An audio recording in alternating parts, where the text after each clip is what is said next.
Hey guys, how you doing? Take it on Puffkin dancing, Scorch dittoing. How's it going? Wow. That was it. That was a bit of an epic Kerbal stream. It went on for ages. What was it? Six and a half hours.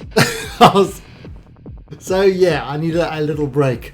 But now we're doing some Star Citizen. So, what do you guys want to do? I'm doing good, Mr. Puffkin.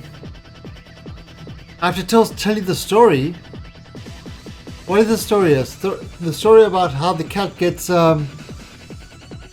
his snacks via video phone? Is that the story? Which story are we referring to? Of dead Kerbals. Yeah, we're up to 13. We're up to 13 Kerbals dead. Including myself as a zombie. Yes, we tried to we tried to land on Duna, we didn't. It was a very upsetting experience for all the Kerbals involved.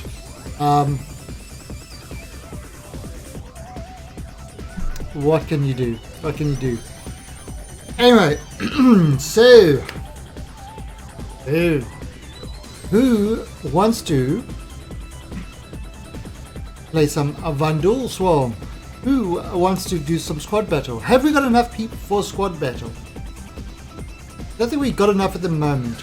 We might have enough for Vanduul Swarm if anybody wants to play that. Or we could go to the universe first and have a look around there.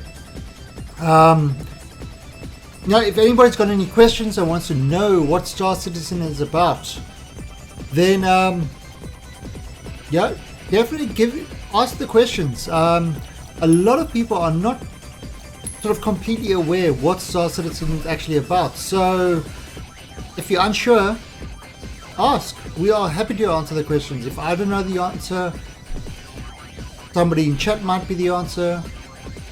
You know, or we can just look it up. It's not an issue. Alright, so we still got the Bombercraft. Alright, so Asalevo is in for new pics of the F7A. Wasn't that a while back? Let me actually have a look at the site. So see if there's been any news, because I've obviously been streaming the whole day. I mean, I did get a chance to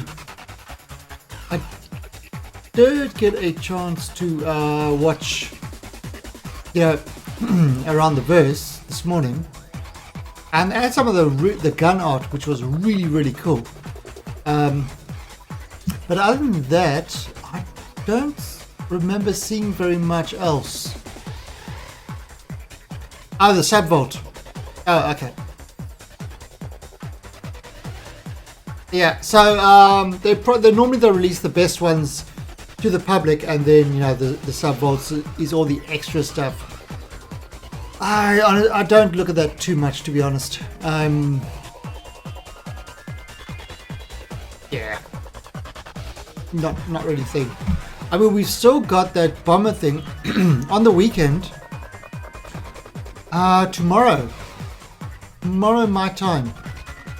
They might give a different, you know, the poll for the which is the bomber. Let's have a look. Where is that? Let's find this at the moment. We have got. Where is it? Yeah. Here it is. The Galactic Tour's Bomber of the Year.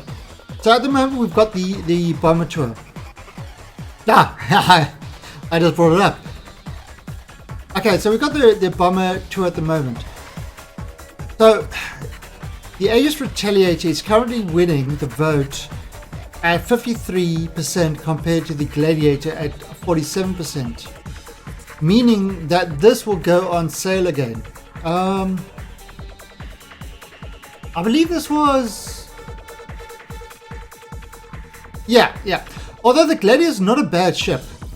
I definitely prefer the Gladiator to the Retaliator. Yes, the Retaliator can do more with, but... Yeah, so... I mean, last time there was the Aegis Vanguard versus the Hornet, and that was Combat Vessel of the Year. This time's Bomber of the Year. What do you... Oh, and before that was Racer of the Year, between the 350R and the M50. What do you think the next one is going to be? Explorer of the Year? Well, the problem is they can't have Explorer of the Year because what Explorer ships have you got?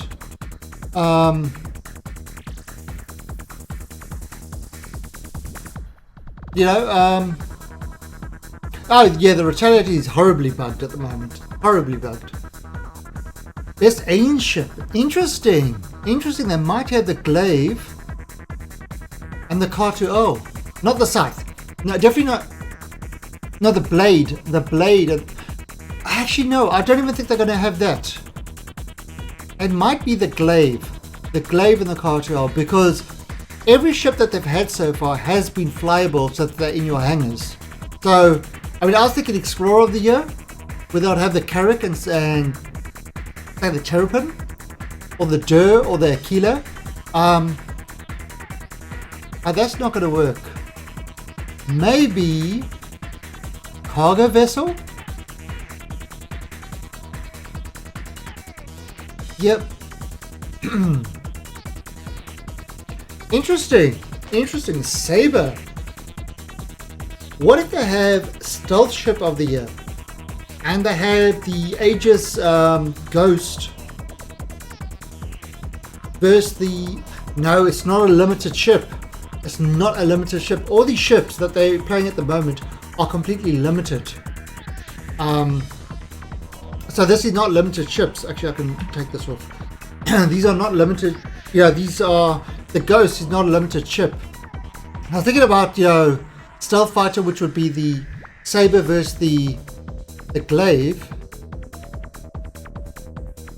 Or the Saber versus the Ghost, but the Ghost is not limited. So you've got to look at it in terms of limited ships. Ships that are not always on sale. And I'm thinking what they could do.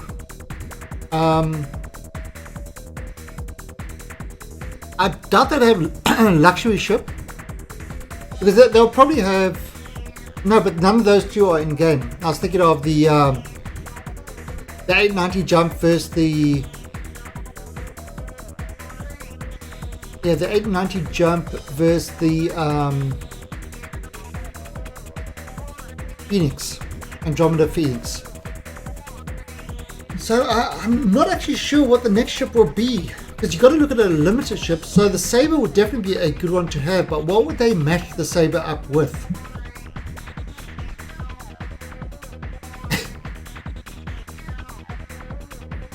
Yeah, what would they match the Saber up with? What?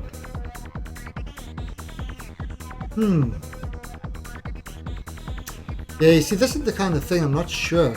Because you want flyable ships. And you want...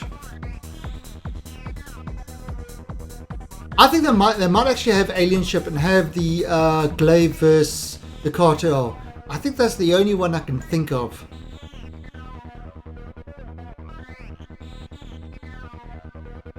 Any ship was sent to Amy. Oh, I don't know.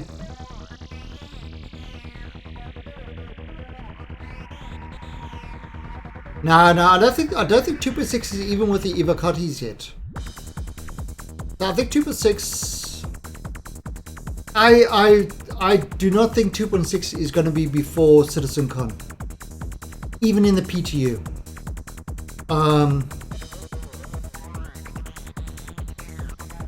Yeah, I can't see 2.6 being before CitizenCon.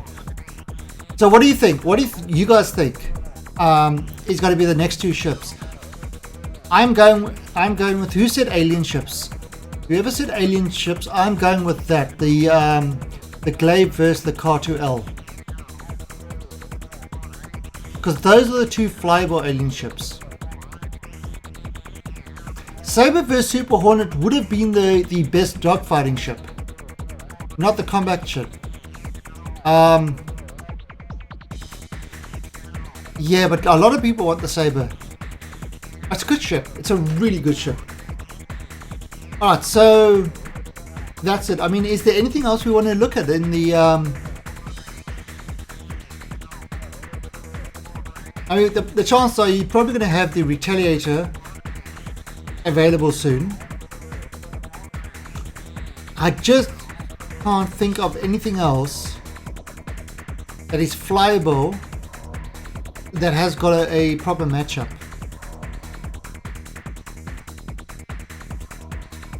Oh, I know what they could do. And if they do this, this will be a serious slap. The best freighter or combat freighter of the year. Okay. No, but they're not flyable. I was going to go with the Freelancer missile boat and the Cutlass Blue. They're both limited ships, but they're both not flyable at the moment. So probably not. I think my bet is going to be Alien Ship, which will be Car2L and Glaive. Yeah, the telly needs some love. It looks good, but it needs some tweaks just to kind of to make it as useful as something like a Constellation. That's my opinion. Oh, wrong screen. All right, so yeah, let's get rid of that.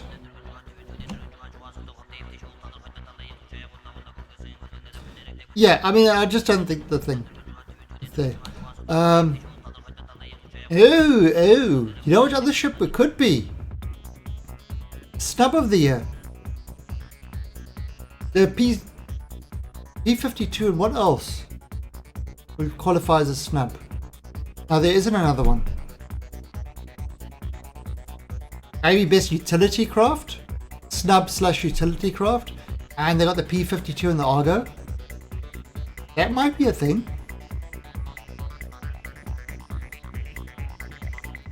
But I still can't believe I made it through the entire Vandal Swarm with this guy. And I survived it. Argo is Grey Cat. Yeah.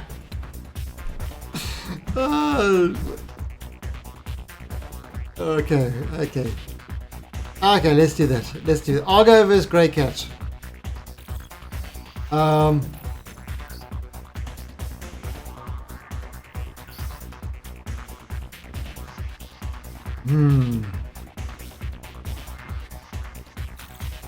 Where is it? Cargo Argo.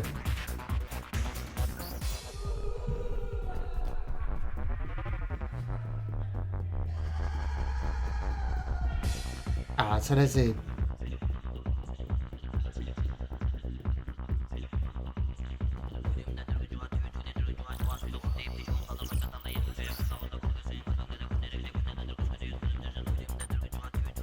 Okay, so we're gonna have a Cargo vs Grey Cat. We're gonna do our little competition.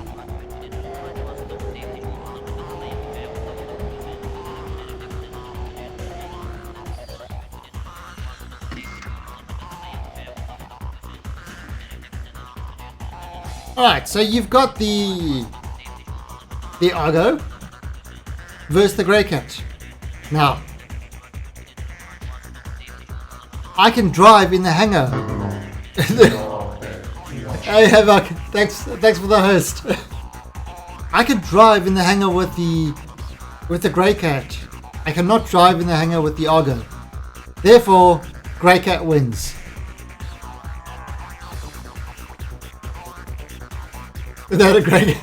No, but you can't even buy you can always buy the Grey Cat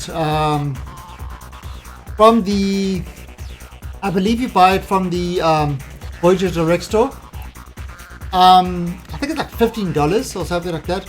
Although they once had a sale and they didn't tell anybody about, and it was like $7.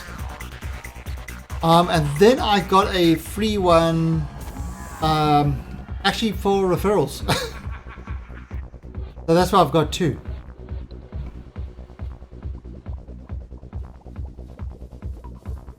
So anyway, you got your cargo. It's going to be interesting what modules are going to be added to the Argo. I know there's going to be a repair module and all that sort of stuff. But again, it's kind of a pointless ship if you don't have sort of a capital ship for it. So anyway. Alright, so what do you guys feel like doing? You feel like doing a Cooperative Vandal Swarm? And then we can sort of go from there. I'll go attack her state. Why not? Why not? You could... This opens up shields. Size 1 to 4. What? Power plant size 1 to 2. Cooler flash freeze.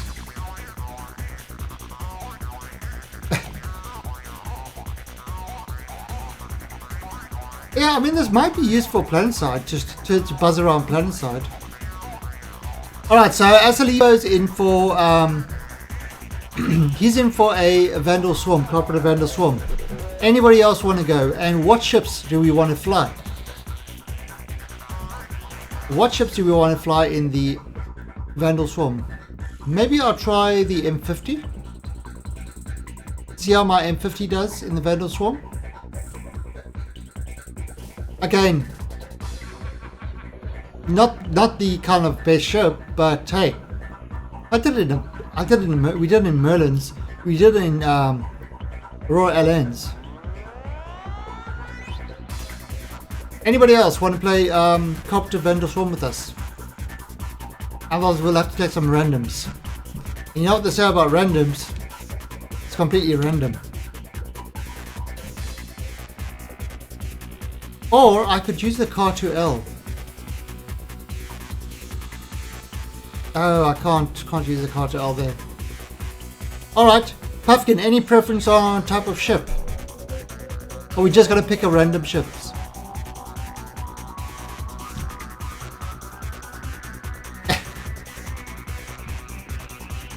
Yeah, alright, so let's head off to Vandal Swarm.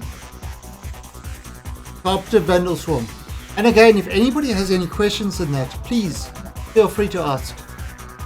Or you want to see something in the game, let me know. Alright, so electronic access.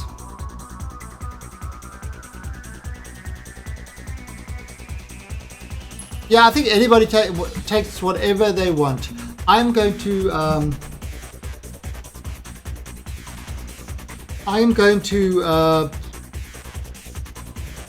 what do you call it?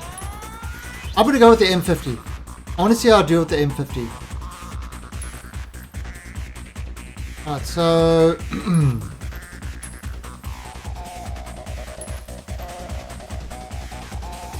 hey, look, the P52 Merlin. I did so well in that. Right, so I've got a Saber, a Gladiator, a Hornet. Don't do it in Hornet. It's terrible. Oh, the Car2L. Yeah, I'm going to take the M50. Right, so Asalibo, where are you? There you are. Invite. Mr. Puffkin, I sent you an invite. Now remember, it is the key to the right of the P.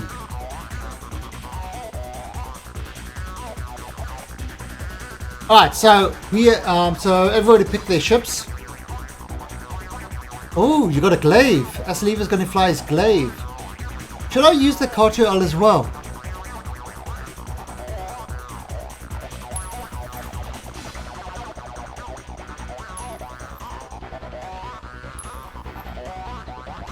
Two Car2s and a glaive. How's that? Let's do that. Two Car2s and a glaive. That should be fun. Anybody else want to join? And I'm counting down. 10. That's 1.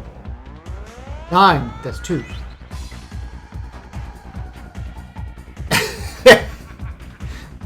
Sure. True meaning of Alien Army. Yep. Let's do it. Okay, so nobody's owning up. Let's do this. Right, you guys ready? Puffkin on the right hand side. Oh, Discord. Crap. Forgot about Discord. Let me actually go to Discord. I completely forgot about Discord. Alright, so let's launch this. And let me go into Discord. Hello, Mr. Asalivo. How are you today?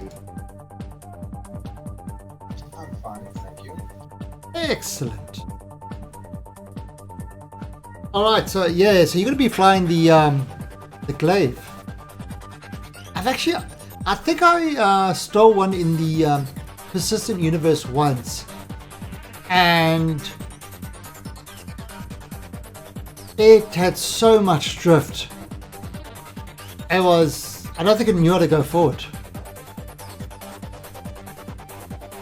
It's really hard to fly. Yeah, Especially with mouse and keyboard. Yeah, I can imagine.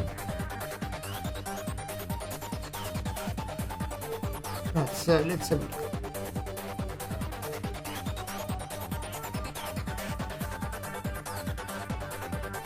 Ah, there we go. Let's just get rid of that. Basically anything without gimbal is hard to fly with mouse and keyboard. Oh. No, go away. On to F10. How do I get this back again?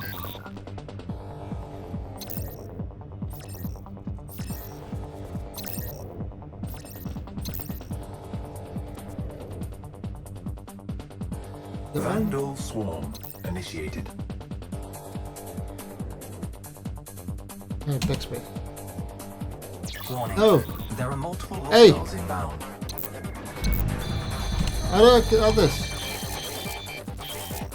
How do you get out of this thing?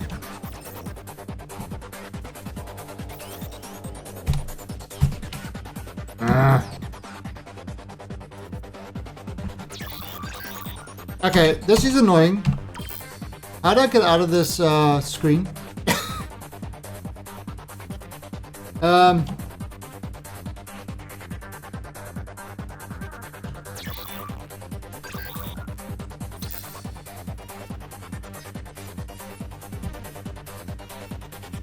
Okay, Alert. Rear crash close. Yes, I know. I'm trying to get out of my screen.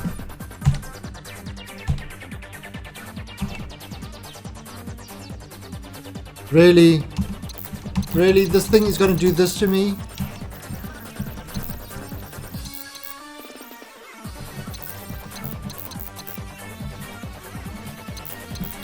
Wow. How do you get out of your screen? Oh!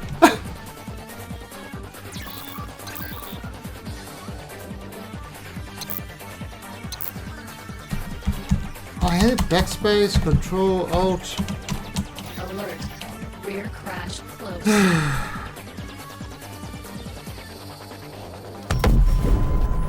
Really?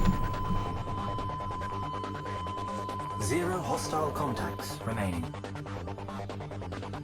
Stand by for reintegration. Warning. There are multiple hostiles Don't hit inbound. any of your F keys by mistake. It puts you in that mode and you can't get out of it. Ugh. Wow. That was shocking. That was just...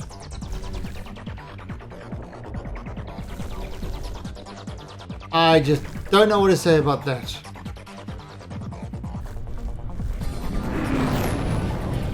I'll have to look and see how to actually get out of that thing.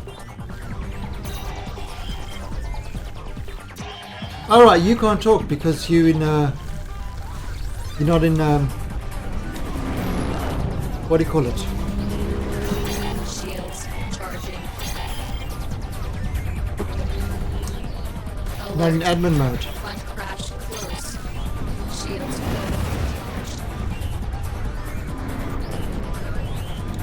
Alert. Ow! Close. Shields charging. Oh, this is a really bad game for me so far. Shields fully And I blame Scorch.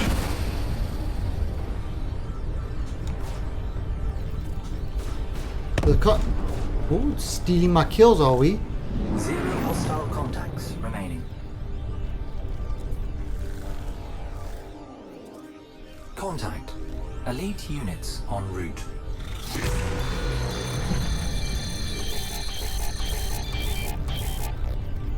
Hello, Mr. Little King.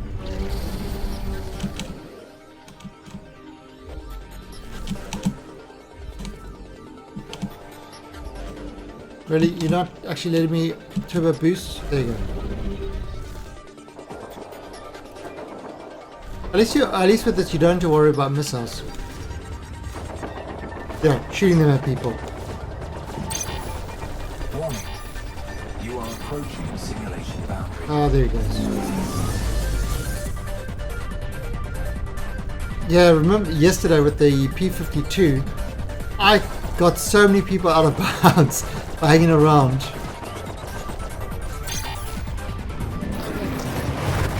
crash close.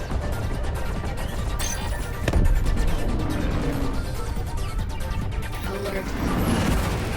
Crash close. Shields charging.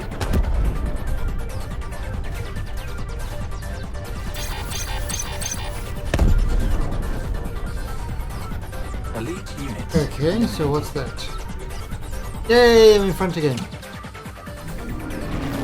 Warning. Shields There charging. are multiple hostiles inbound. So let's see, where's... I can't believe Azeroth is actually doing work and she's not playing with us. So rude.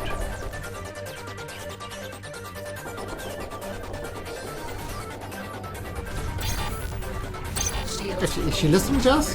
Shields charging. I expect a response. Alert. Overhead crash close.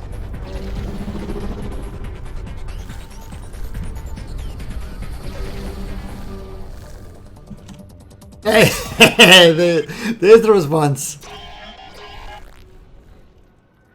Apparently, work is more important to playing with your friends.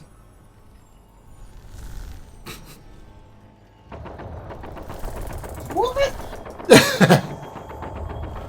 How did you kill me? Oh, you can talk.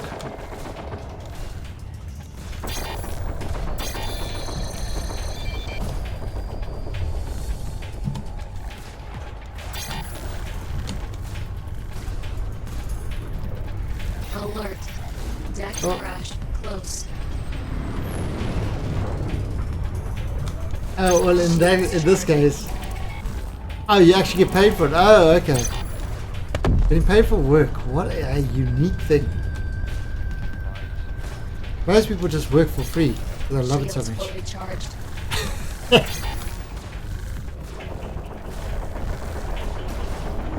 You know, all night now I am going to be in my head thinking, how the hell can I make that land on Duna without Shields fully killing myself? charged.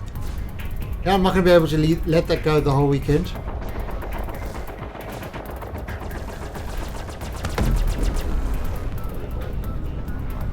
So Chillums, what are you using with your guns? What guns are you using in Hostile your contacts remaining. thingamabob? Warning. There are multiple hostiles inbound. Because I'm just using these standard M3As. Or M5As or whatever they're called. Oh, using Panthers. I was thinking of putting Panthers on. But these things just hit so hard when they do hit. And the problem with the...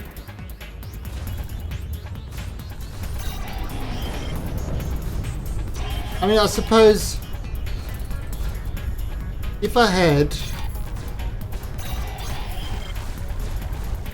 a sort of this as a permanent thing, I might actually use it more. But since it's just a rental, I haven't really bothered.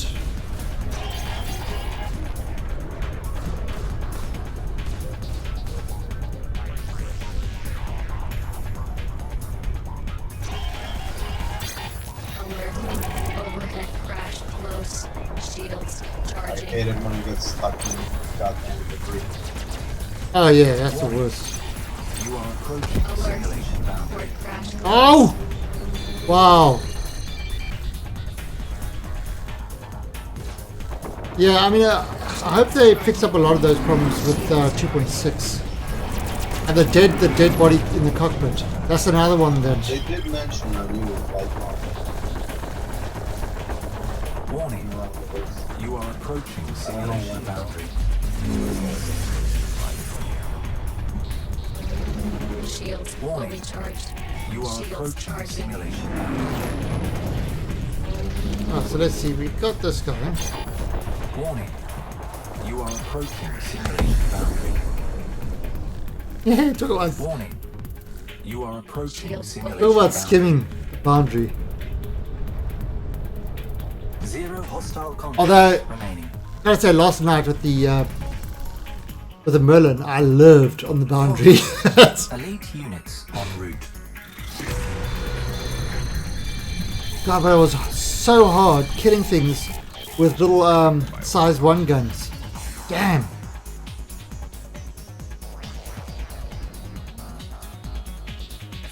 Yeah, like you still wouldn't be beating me.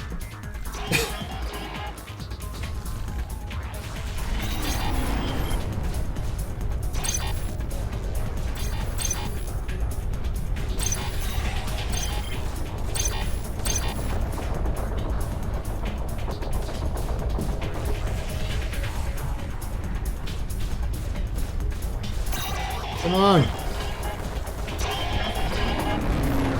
Alert. Front crash close. Shields charging.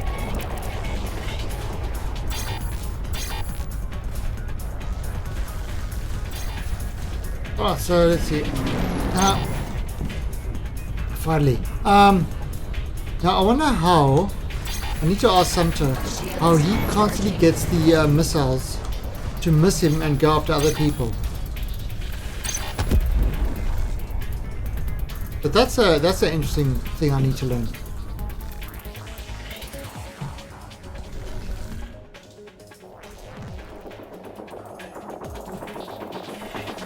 Wow, Drifty McDrift is like flying out of the boundaries.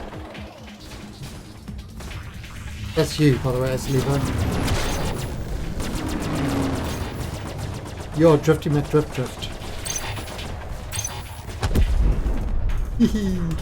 Nice. Elite units. I stole Chili's kill. Ah! Warning. There are multiple hostiles inbound.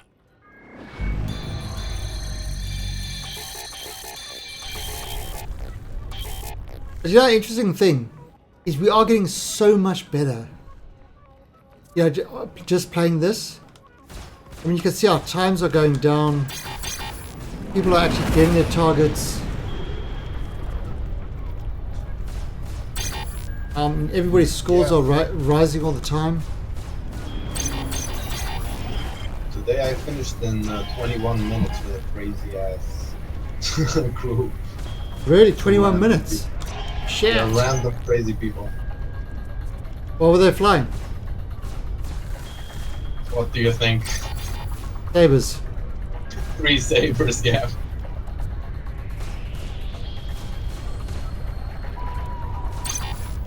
Yeah, well played Sabers could definitely do a shitload.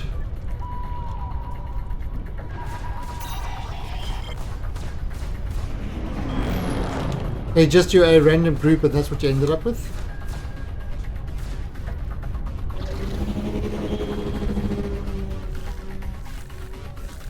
Oh, the one... Dude?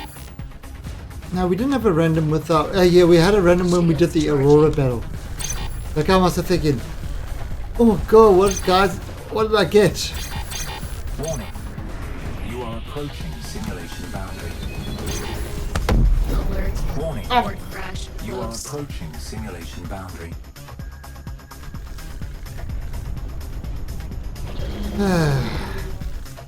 Debris does not stop in space. It is not anchored in space. Just want to make that clear. I learned this from Kerbal Space Program. Oh, still! I always forget the Kerbal count. Oh, I was... yes, I played Kerbal quite late today.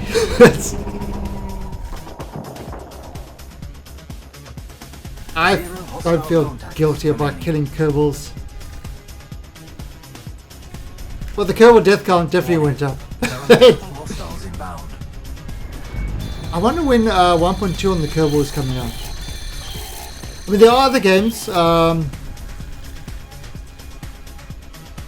Subnautica's made a lot of changes, but I'm waiting for the game to get out of early access for them to finish their story, and then I'm going to start that game again, and play the full-on story mode from the beginning.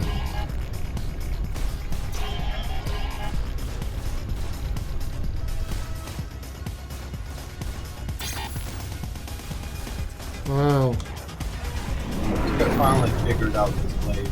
It's like the shotgun of the skies. It's got size 5, it's got a size 5 main gun, hasn't it?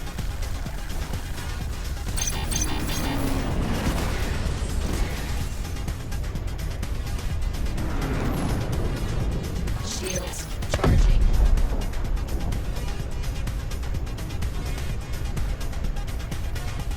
Shields fully charged.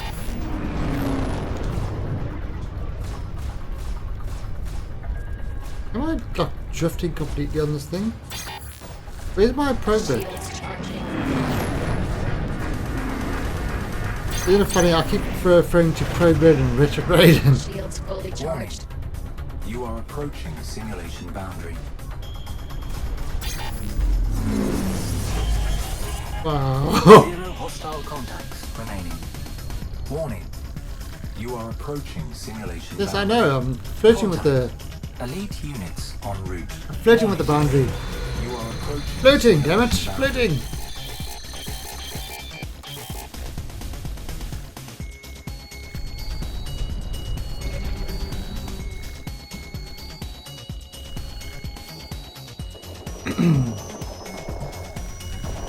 But I think what I am waiting for is that quite a few of them have mentioned that they're having a design meeting on the Cutlass.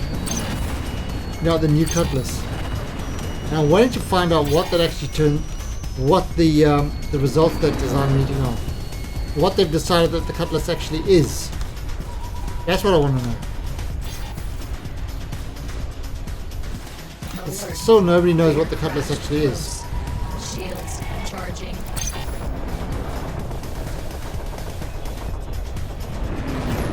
Shields fully charged. It's like the Michael Jackson of spaceships. Nobody quite knows if he's male, if he's female, black, if he's white. Alert. It's like Close. if he's a pedophile or if he's just a big kid. Boundary. Ah, got him. Shields charged. Oh shit!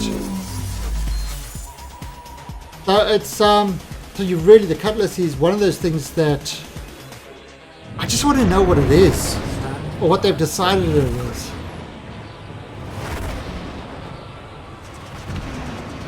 It looks like a missile. Systems on. Oh, Fireball, do you know if you go into your, you know, to change your weapons and stuff like that, you know, pressing F5, F6, and things like that, how do you get out of that mode? Because I couldn't get out of that mode earlier, and and I died because of that.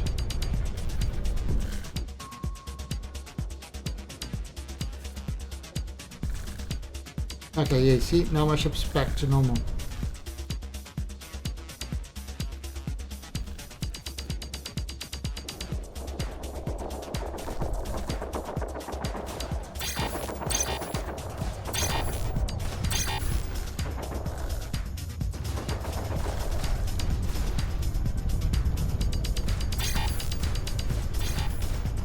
So, yeah, come on. Ooh, there you go.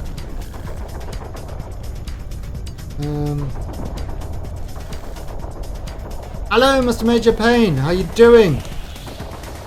We are doing Vandal Swarms. We are using alien ships. Elite Carter units Owls, eliminated. 2 Carter Owls, and a Glaive. Warning.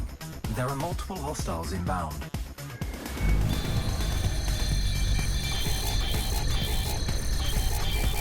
RTV in 15 minutes.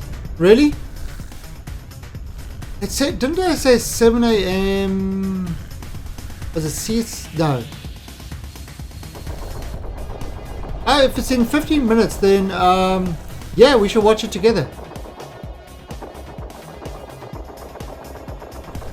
I don't know. I think I like the.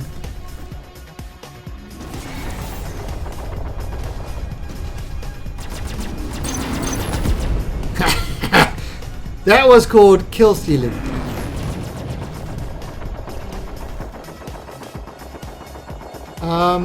I actually like the Panthers on the Saber. So I got 4 Panthers, so Charging. although they're due to have a tendency to overheat. And I tend to spam things. I should actually put Panthers on this. But yeah, if RTV is in 15 minutes, then what do you guys want to do? You want to watch RTV? Watch it together? I would like to watch it. Okay. I mean, it's only about a half an hour or so we can watch it and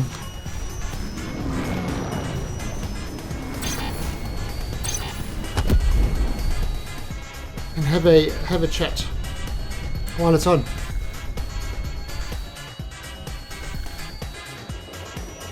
And yeah, it should be from Frankfurt, so they'll probably show more of those guns. I mean, those guns look so good. Did you, Scorch, have you finished watching your ATV yet? But those guns, they look so good. And what else did they talk about in the ATV? They talked about the modular design of the satellites and Zero hostile contact. and the planet bases. So essentially, what they were doing before with the space stations, Warning. There are multiple which they hostiles mentioned how inbound. they could build space stations quickly by using, different parts and snapping them together and that. It Warning. appears that they've You are approaching sort of simulation boundary. built a whole system. Just like Kerbals. Yeah, sort of is, but I mean, it seems like there's a much more simplistic system. You know, you've got a main room, and you've got other modules that are already complete, and you just put them in, and then then the artist goes in and makes lighting changes and stuff like that, so that each one looks different.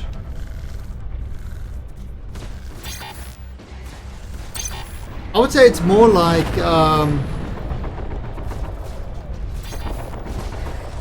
it's more like taking really completed stuff. Let's see, is there anything that does that at the moment?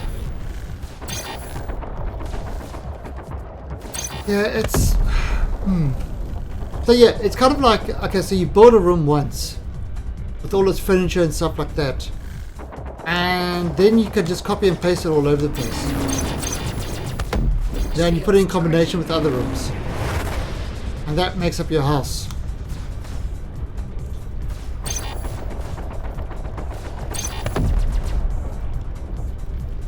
So that's Hostile contact. I mean, it's not a bad way to build things, because you can build stuff really quickly. Contact. And they said they were doing that with space stations already. You know, and then just updating the lighting and stuff like that. So it's not a great surprise.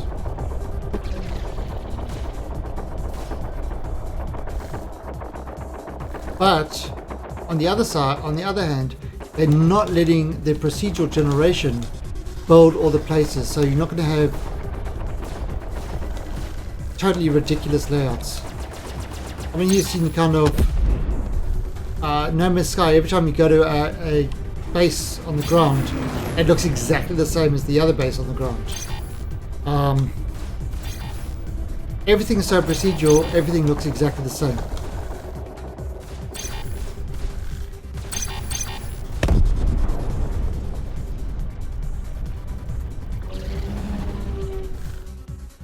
I don't know if this was a rumor or something like that, but was No Man's Sky talking about having a DLC, a paid DLC? Because I heard that somewhere.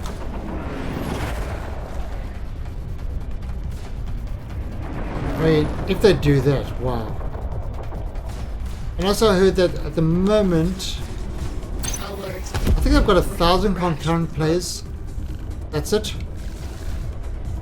Shields charging. Shields fully charged. So from having 200,000 concurrent players, Alert. Report they're down to crash 1,000. close.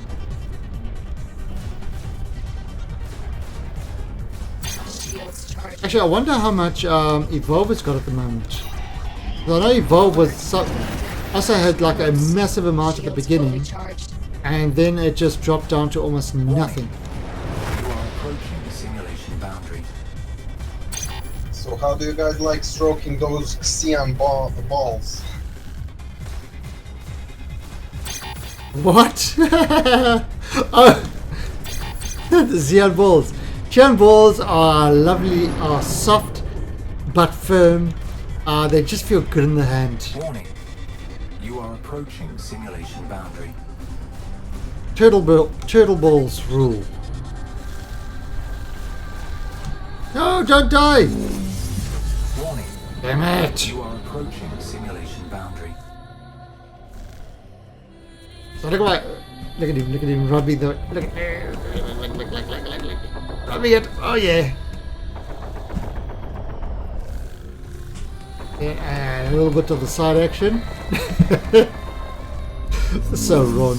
That is so wrong. Elite units. Who gives me these ideas? Asalivo, that's who. Warning. There are multiple hostiles inbound. Oh shit. You are approaching simulation boundary.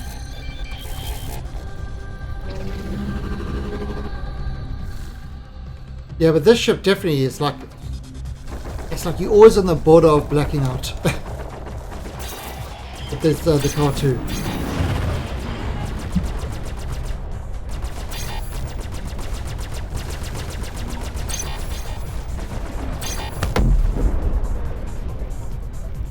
Okay, so let's see. Yeah.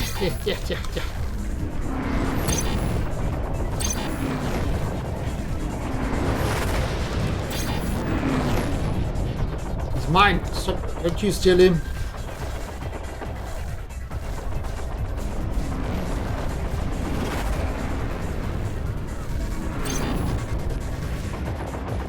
Alert. Front crash close. Whew.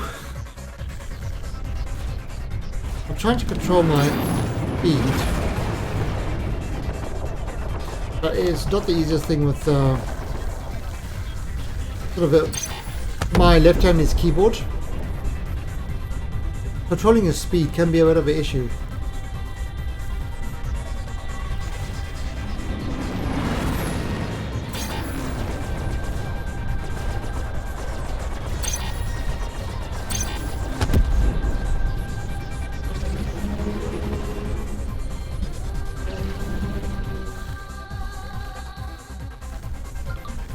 I would like to fit the two M5As on a M50. That would be awesome.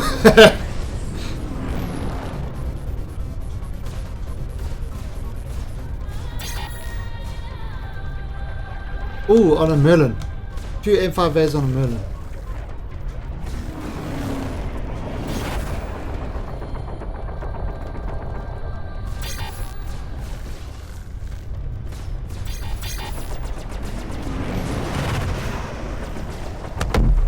Ooh. 0 hostile contacts remaining. 0 hostile contacts. Who knows? Warning. Ooh, it's a glaive. There are I better shoot it. hostiles inbound. Damn, you don't look like you're in good shape. Shields charging. Wow. Everything's beeping now. Yeah, which crypto, which these cannons that I've got at the moment.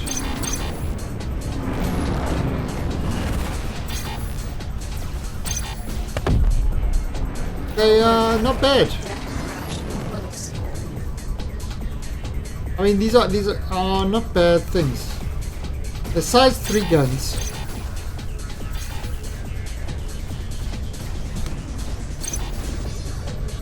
But to be honest, I think I prefer the Panthers. I think these actually do more damage than the Panthers. But the Panthers you could get more shots in.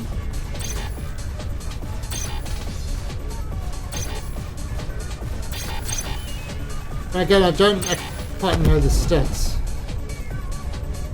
Although there are some spreadsheets around with the stats of all the weapons, all the shields, pretty much everything.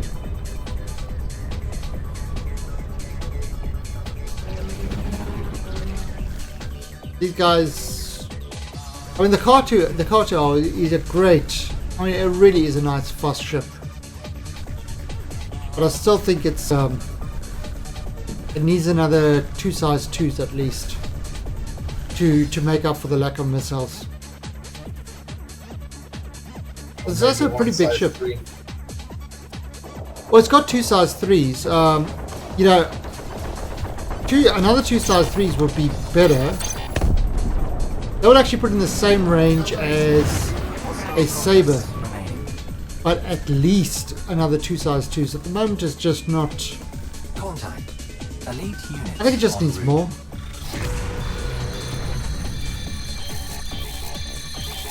Especially compared to how it was sold.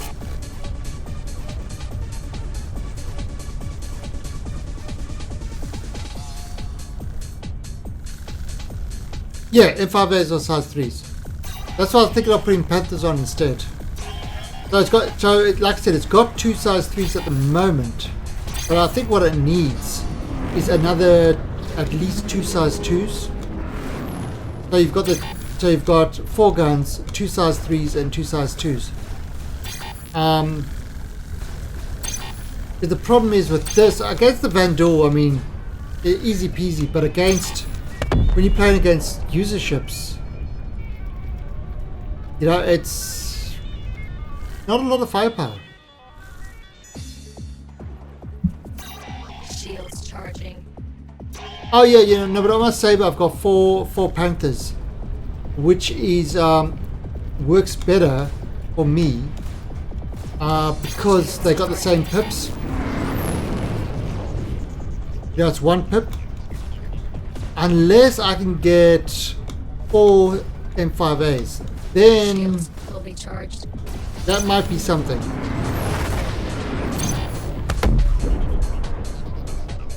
So, Shields charging. and the only way to get the M5As, though, is to rent a cartel or own a cartel. Shields fully Don't charged. think you can get the M5As.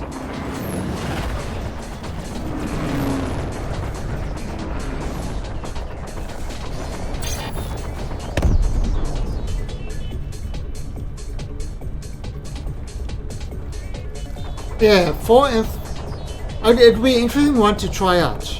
4 M5As on the Sabre.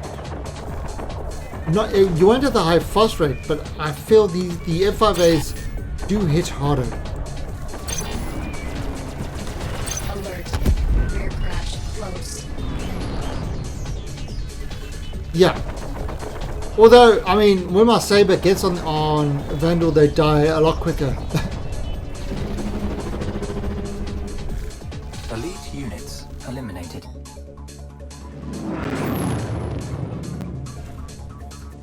Yeah, Fireball, let us know when it starts, and we'll switch over to that. I'll see if I can restream it.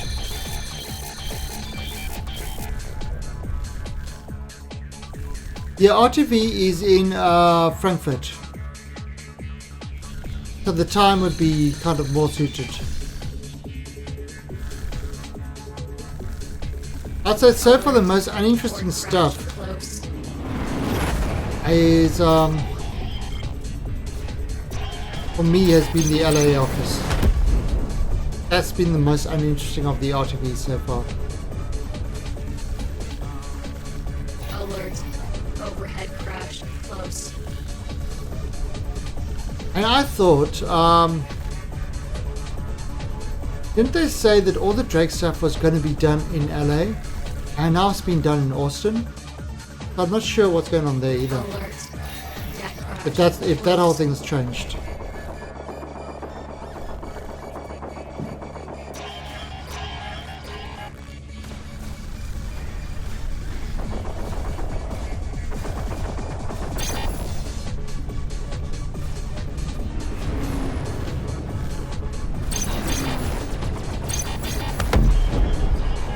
Shields charging.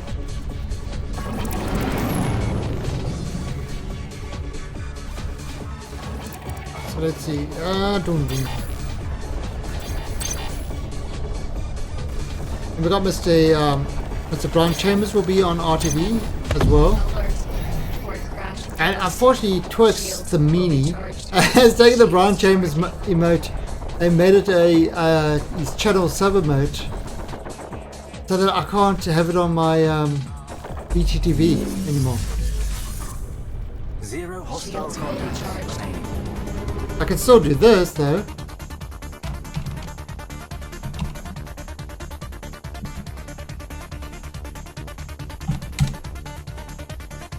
I can still do that, but it's only because I'm a sub to Twig.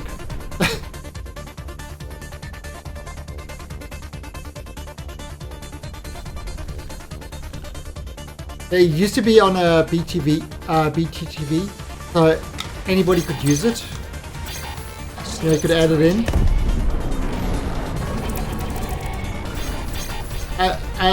It's so funny. As Brian Chambers loves coming to channels and having people spam his emote. He loves it. He's actually a very cool dude. Shields charging. Yeah, he's always he really seems to oh shit. Okay, it's starting now. Crap. Shields charging. Alright, let's just Shields charging. is it actually starting or is it or they do the pre-play?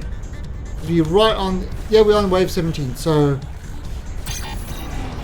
let's just finish this off and Shields charging. we'll put it on.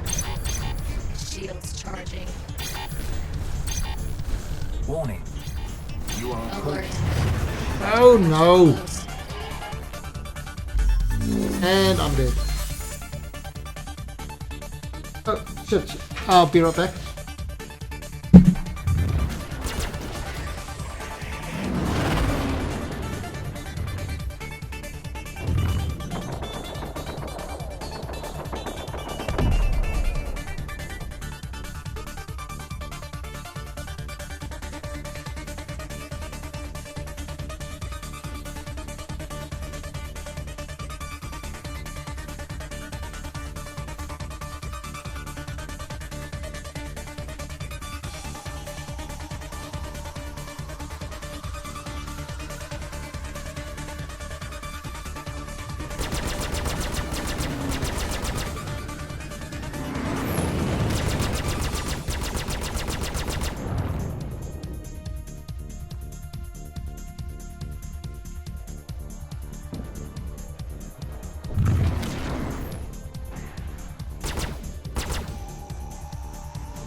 Alright, I'm back.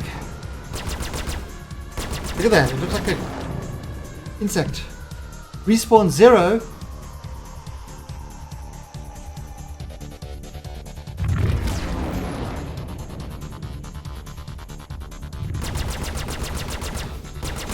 Ah, I think I completely died.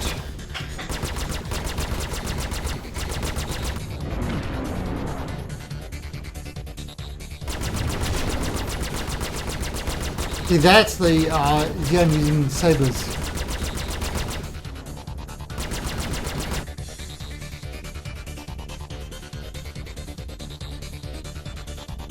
Alright,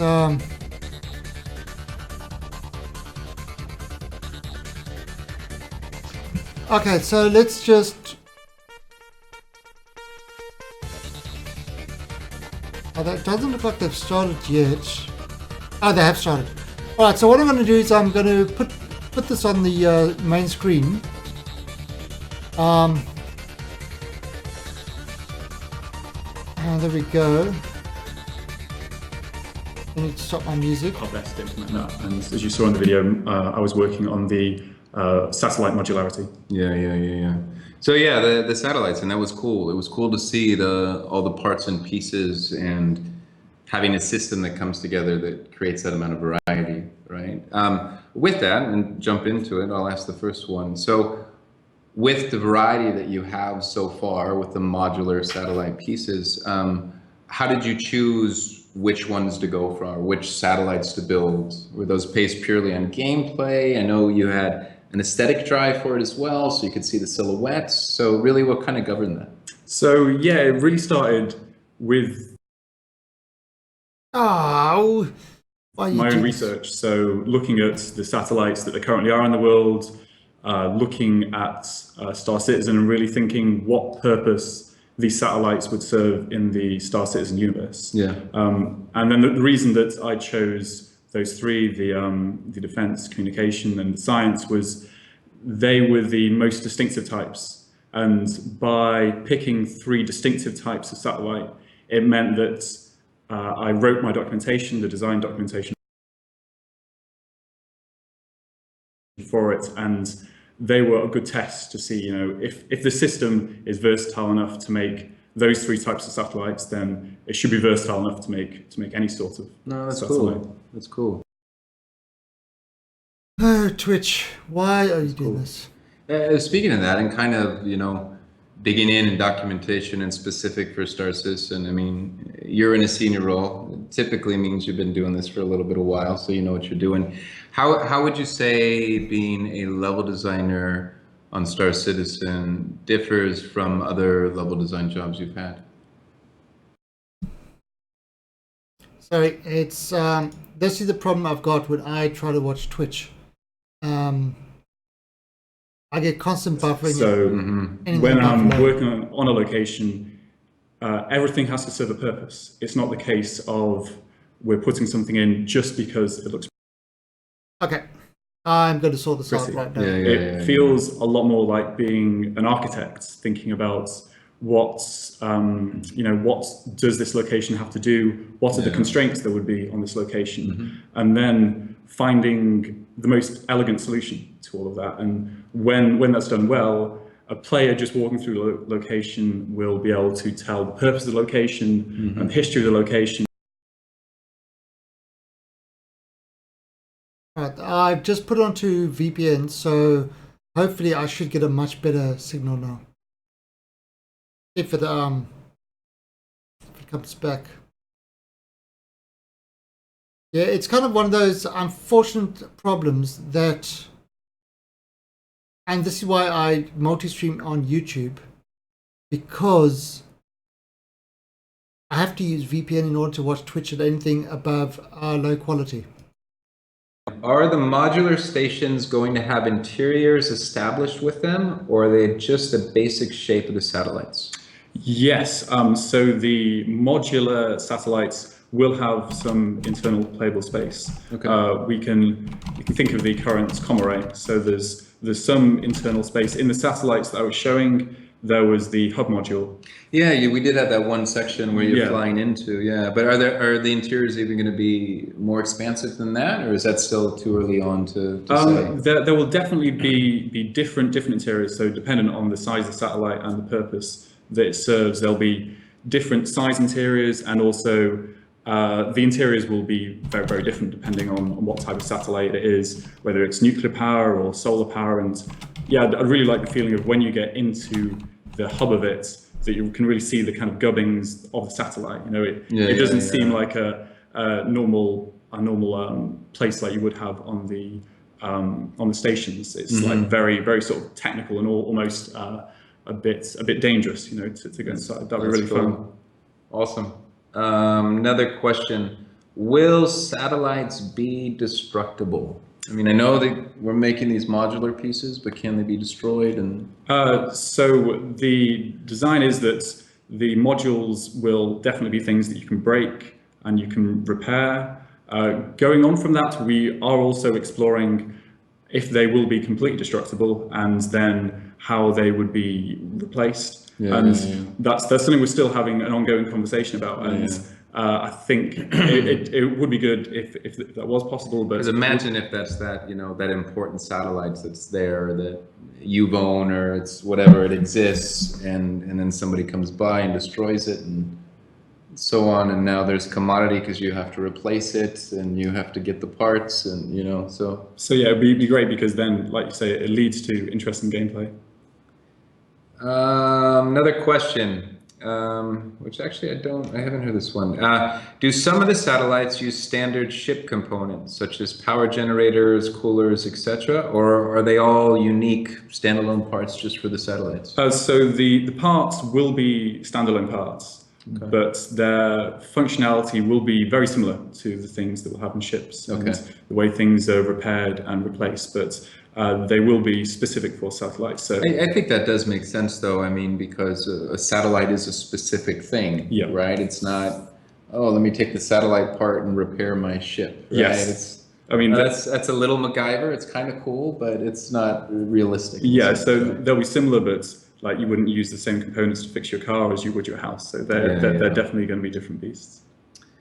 Let's see, another question here. Do satellites have pipe systems similar to ships? And will we be able to disable individual systems?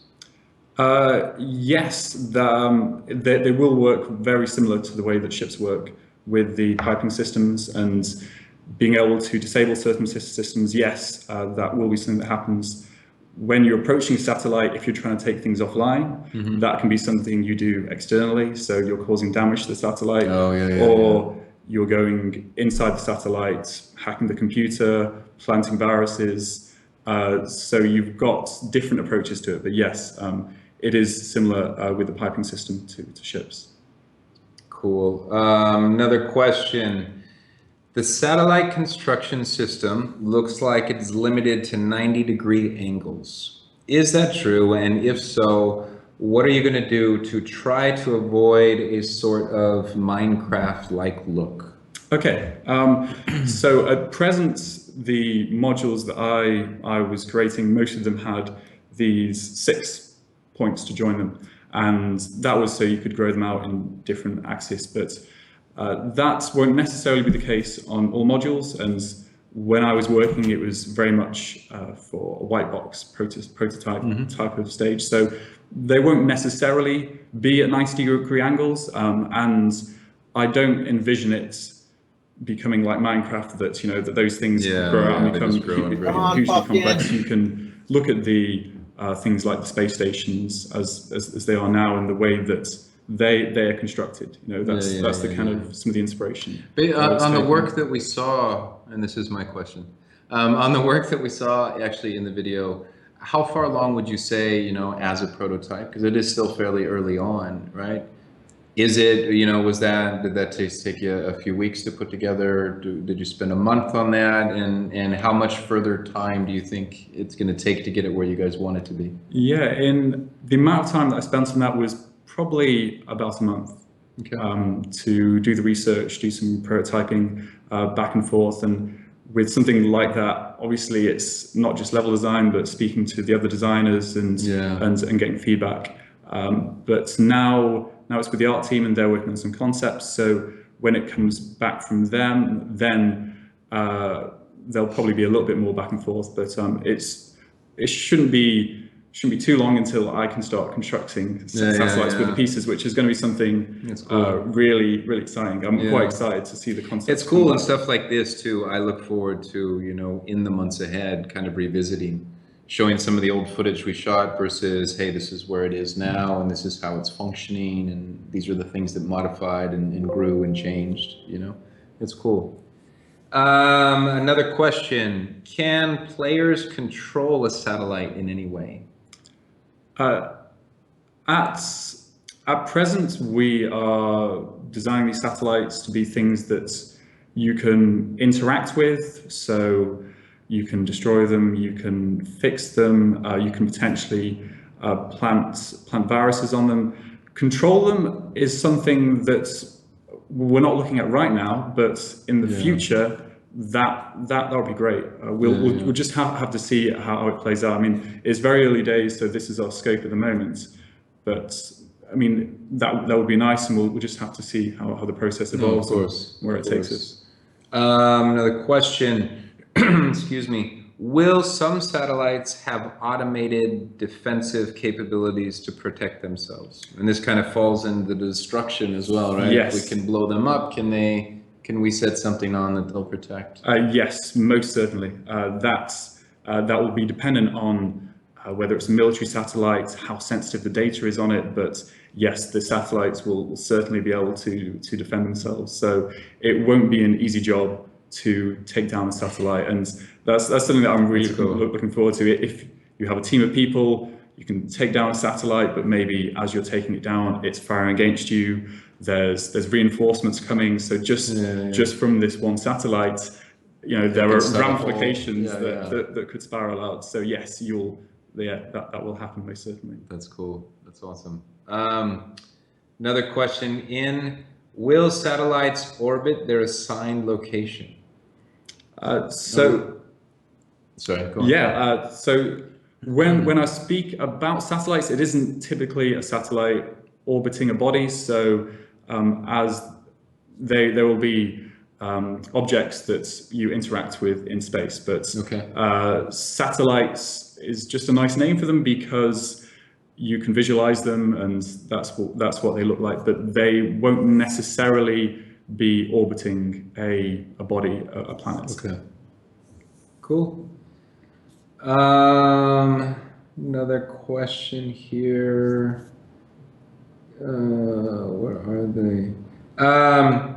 Well, we kind of talked about this a little bit, but what are the different types and purposes of satellites and space stations we'll see? So maybe you can run over just a little bit, because you showed off some of the types and the Yep. purposes. And I know it's early on, but if maybe you could go through which ones you've kind of prototyped and what exists. Yes, so I see the different satellites and the amount of satellites being almost endless, because for science satellites, they could be in a nebula gathering some information. For military satellites, they could be protecting another satellite, they could be protecting a base, there could be a network of them, and communication satellites will again come in all shapes and sizes. And there'll be ones which are huge, have lots of defenses, and then maybe smaller ones on the outreaches. That's the great thing about the modular system, that by creating these modular parts and assembling them in different orders, we can really create custom satellites for any in particular situation. So it's, although there are those main categories, I see under those umbrella terms there being a huge amount of different satellites, different purposes, different parts of the universe, and depending whether near a sun, away from a sun, somewhere scientific, somewhere of military importance. There'll be a huge amount. That's cool. Awesome. Anything else you wanted to talk about that you didn't get to cover in the short 2-minute video and so far here? I think we've covered most of it in our chat, but it's been a really good process to go from the initial research even to the early prototype that we've got now. And the more that I worked on it, the more potential that you can see it happening. You know, I see that just one satellite can branch off into all sorts of different gameplay scenarios, which will be really good. No, it gives us the ability to really kind of customize it, and gives us those Lego pieces, if you will, kind of moving forward, where if we need some additional functionality, we'll have something there and we'll be able to dress it up slightly different and give it new capabilities, new defenses, and so on. So that's cool. That's the great thing about when you start on anything in this game, that you realize how much potential it has. You know, I was thinking of attacking a satellite, and defenses people might have missions to defend it, other people might have missions to come and fix it, and information can be stolen. You know, it branches off beautifully. Awesome. Cool. Thanks for taking the time. Cool. Appreciate it. Well, thanks for watching so far. We will take a very short break. And when we return, we will have Ivo Herceg here, where we'll push him a little bit more to talk on vision stabilization.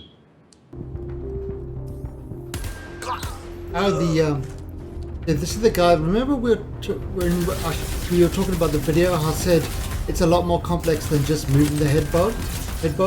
In this ATV, they actually went more about that, how you copy a chicken's head, to keep it stable. And literally they're doing that technique. And they even had in the video, they had a chicken's head and like sort of keep it stable. So can I get something? No, not something. Welcome back. Gonna be good. Again, I'm Brian Chambers. We are live from Frankfurt Foundry 42. Next guest now, Ivo Herceg, our lead engineer. Lead animation engineer. Thanks for coming on. Cool. So can you tell us a little bit, I know you do a lot here, but can you explain a little bit about what you do here on Star Citizen? Well, about 12 years ago, I started to develop the core animation system for CryEngine, and here I'm still doing the same. Yeah. So this, Awesome. and just my job is to make sure that we get all the runtime features that we need for the game. Yeah. And that covers body, that covers face. that covers face, body, everything, and also the unified rig, and also all the stabilization techniques. Absolutely. Cool. He's got his hands in a lot of stuff, and we rely on him on a lot of stuff. So your piece on vision stabilization, we put out the first one at 60, so people could see it buttery smooth. It got a lot of press. A lot of people were checking it out and saying really good comments. It looked really cool. A little more detail in ATV, which was awesome, and broke it down. In your piece for ATV, you mentioned using a unified rig.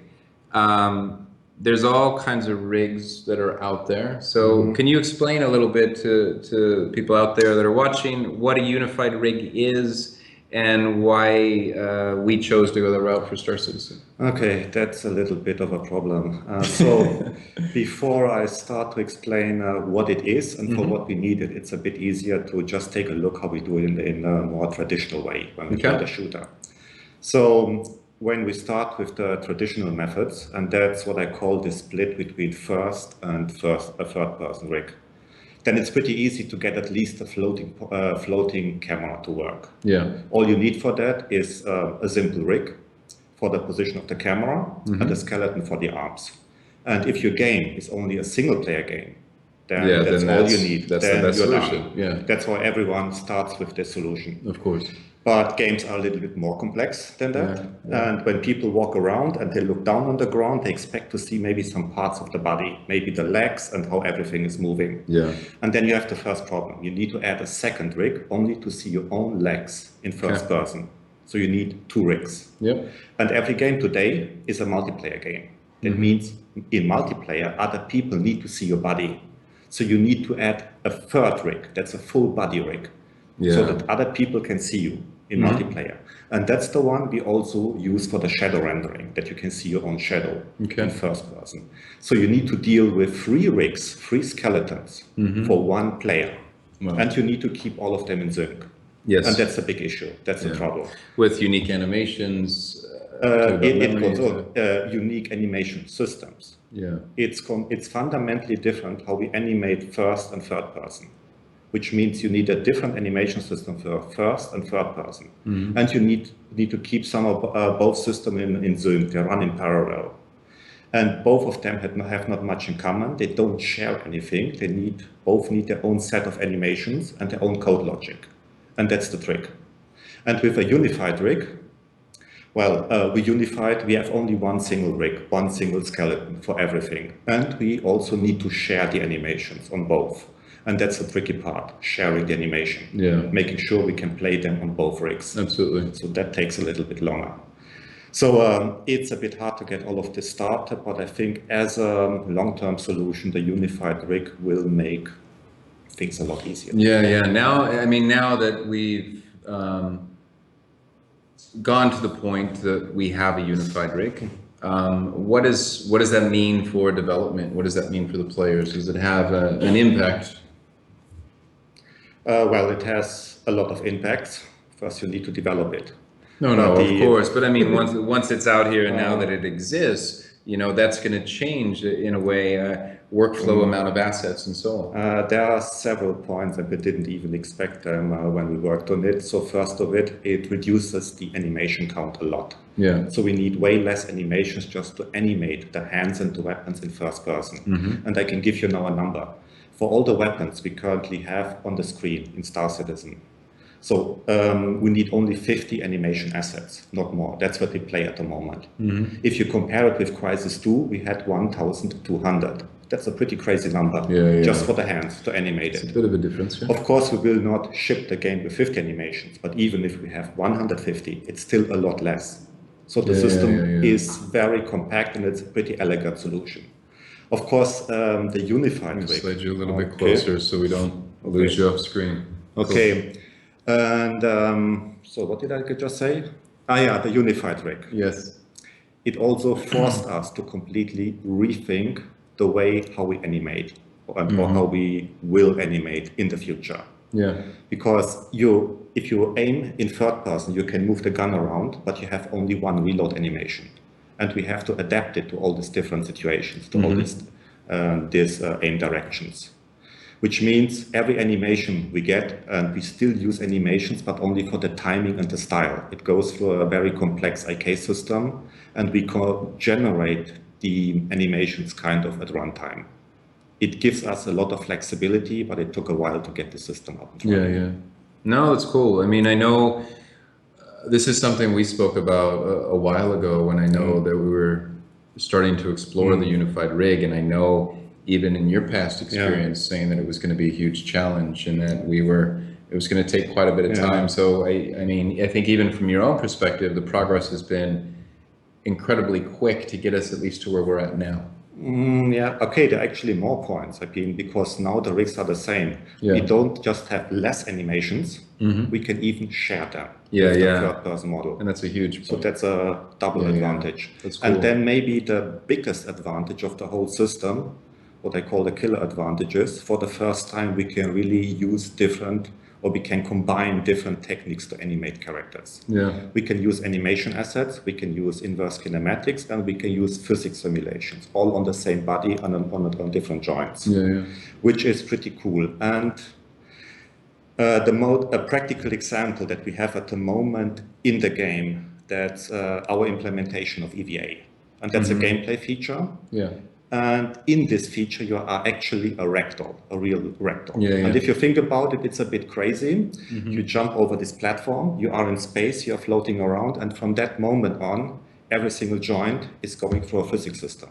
Yeah. It's a physical simulation. Yeah. It's a bit hard to imagine. It is a bit crazy. And it's a bit crazy. And it took also a while to get these things to work. We started already in December on this. But I think no one ever tried that before, to have a fully physicalized body. Yeah. That's We cool. tried it in Crisis 1. We had a 0G level. It did a squad level, but it was only a floating head with a collider sphere. And there was no multiplayer, no third person. So what we have now is actually pretty interesting. And this goes back to, I mean, a couple points that Ivo was mentioning. I mean, some of these things take time, but I've always said in a couple other things that, you know, we need to take the time to build a proper foundation to be able to have the scalability that ultimately we're going to have. So if we look at where we need to be in 3, 6, 9 months, you need to make the decisions now, even though they may take a little bit longer to go, cool, let's sort out the unified rig, because we know long-term it's going to have a huge benefit, right? Long-term, yes. And when we talk about being in space in this vast universe, having a proper solution for EVA, where you're going to get proper physics when you're bouncing into things, is something that you want to take some time on, because it's going to be all over the place, right? So that's cool. Let me dig into some of the questions here. Here's one I hadn't thought about. Does the stabilization that you've done impact mouse responsiveness like mouse smoothing would? Absolutely not. These things are absolutely not connected. One thing, because I had this moving, I wanted to show one single feature. I wanted to show that this, how to say it, kangaroo effect, this head bobbing, is gone. And the only way to show it is to remove all the other noise from the screen. Because if I have high mouse sensitivity and I move the mouse 1 millimeter, the whole screen is jumping left and right. Exactly. Then I can't really show any progress. So one way is you use a controller. That's one way. That's industry standard. That's how you get this smoothness. Or you put a filter on the mouse of 1 millisecond just for this video effect. So that's the only reason. But it has absolutely no effect on the controls. Another question. How will stabilization work when looking through the iron sight? Is the head subordinated to the gun or the other way around? It has no big impact in that case at all. When you're looking through the iron sight, you just align the scope or the iron sight with the left eye. That's the only thing. There is no big difference. You mean the right eye? Okay, right eye, It's okay.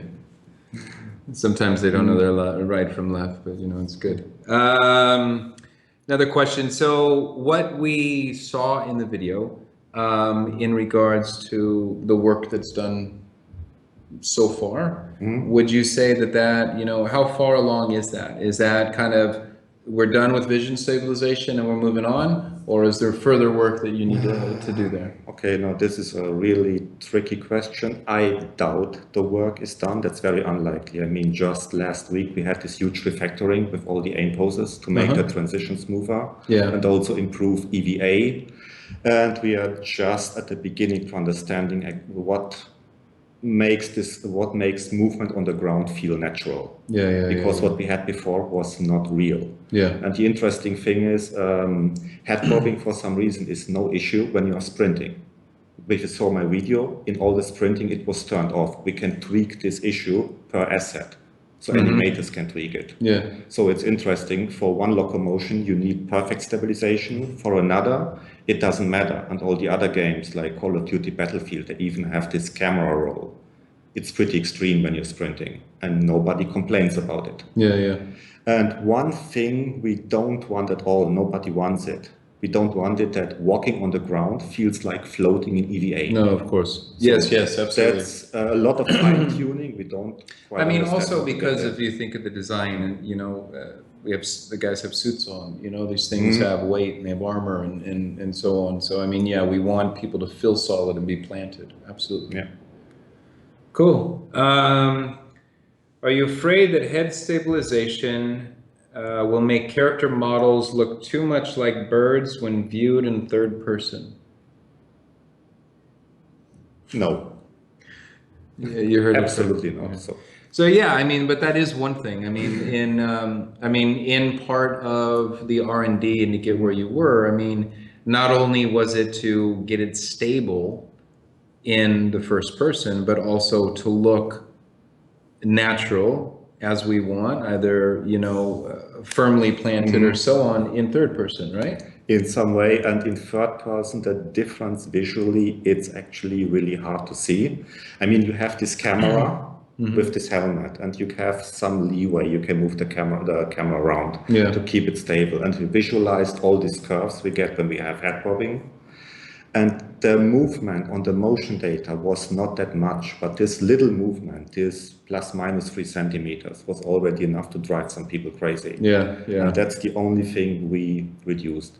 And maybe if we do some very extreme motions like this immediate sliding stop, where you strafe to the side and you go down, then maybe we have to adjust the spine a little bit. That's when you can see it, if you know exactly where to look for. Only in that case. But in those cases, though, you know, and it's always hard, animations and so on. I mean, if we're reviewing one asset over and over and over for detail, by the time you're in game and you see that asset play out in third person and camera movements and there's explosions on screen and everything else is going on, you really don't notice any of those tweaks that you would actually need to make in order to make it. It's very hard to see. Another question. How does stabilization work when you fall down? Does it get disabled at that point? Do we know yet? It gets disabled when you fall down. It gets disabled when you go from stand to crouch. We don't need it when you're sitting. We need it only for this everyday motions like normal walking and jogging. So you've already worked it into the system then, where it's intelligent, where we can go, okay, during this, this is here. I already, I planned the framework to make a decision, so animators can decide when does it make sense. That's cool. That it's completely turned off, and for which motions do we need it. But we still need to do some testing to find the right balance. Awesome. Could a similar stabilization model be applied with ship turrets? For what? Turrets? I don't know if that means while shooting them. I'm not clear on this. We'll move on to the next. One question that I saw earlier today on the forums as well was they did ask about how you recorded it, that if you did use with mouse or if you used a gamepad. And when they're talking about the 61 that you put out. Okay, first of all, the PC is fast. That's one thing. And when we work on one feature for a longer time, and several people needs to work on it, we always start with a simplified level. That's what we build. Of course. First, well, you need to accurately gauge that one thing you're on. Exactly. And also we want very fast turnaround times. So when you shoot 3 bottles, you don't need the whole universe around you. And so we created a special levels with the geometry with parts from Port Olisar, and that's what we use for testing. And gamepad or mouse? You said? Mouse, it was mouse. Mouse, and for the video, only for the video, I'm using this filter of 1 millisecond to make it. It looks better on video, but of course, if you play it yourself, you want this full responsiveness.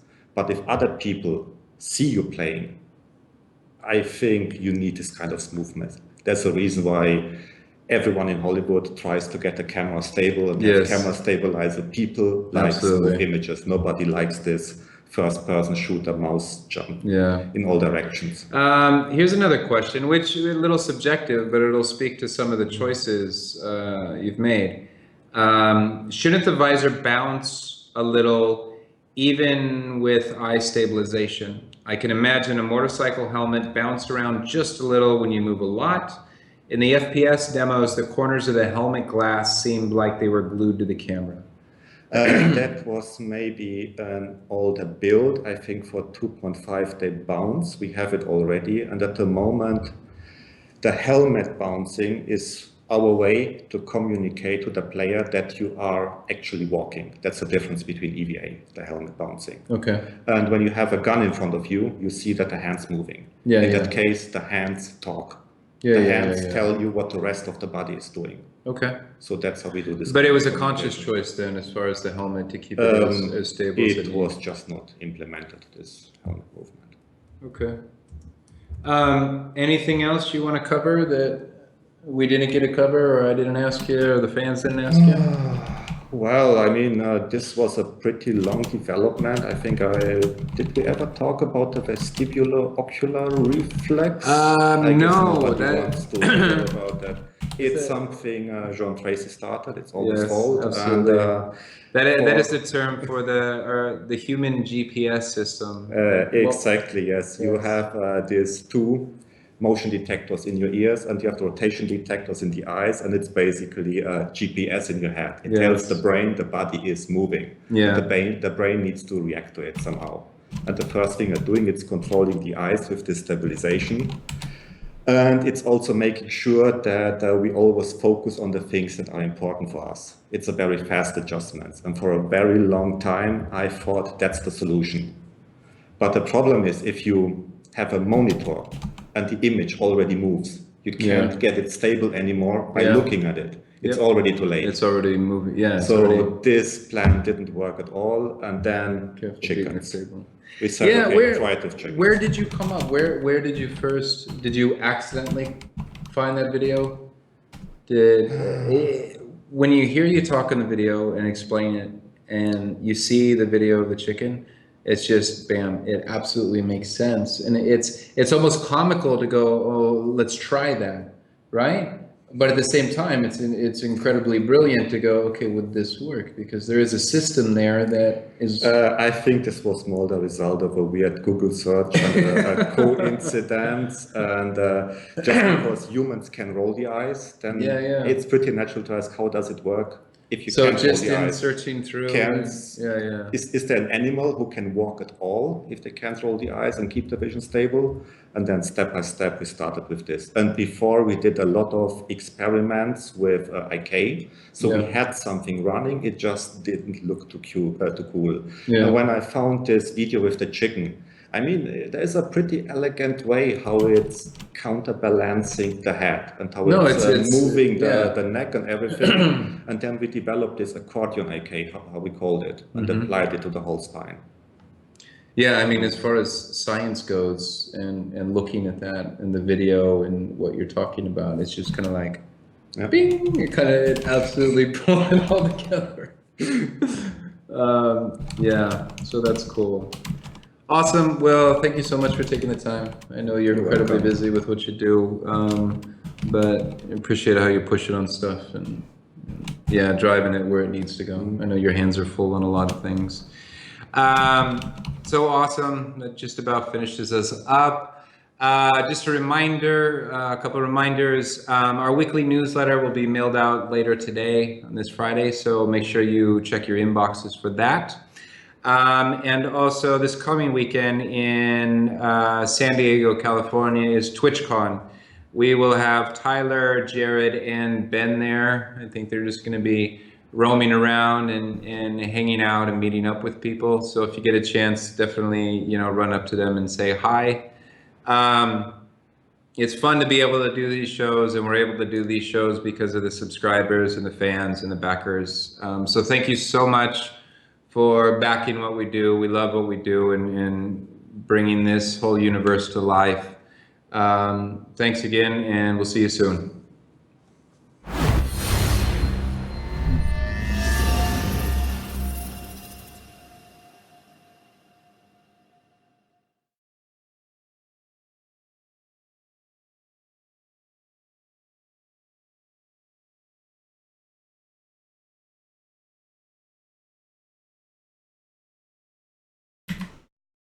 I made funny jokes and I forgot to unmute myself.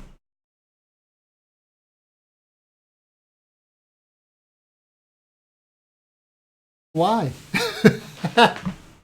Yeah, anyway, so that was RTV. That was live from Frankfurt in Germany. They were talking about the ATV that they just had on recently, which you can find on the YouTube channel. So just put that over there. Where is the latest RTV or ATV at least?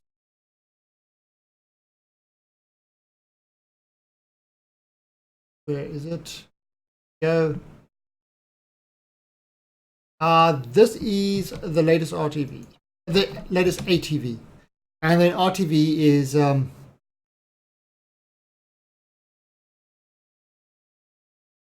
so I mean basically it was, yeah, they answered questions. They didn't talk about what they had for dinner. They didn't talk about what movies they saw. They didn't talk about, you know, the best way to get home when there's a lot of traffic.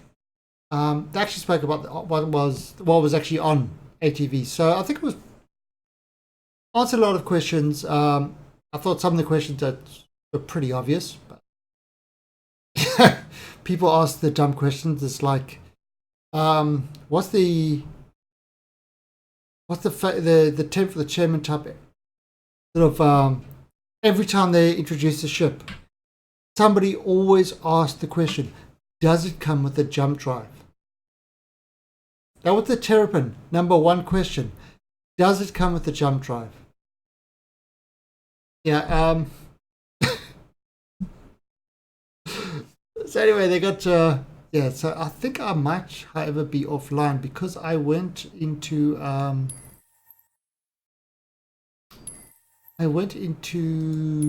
VPN play. Let me just restart this. Who did you meet today, Johnny? Was it me? Did you meet me? Was it?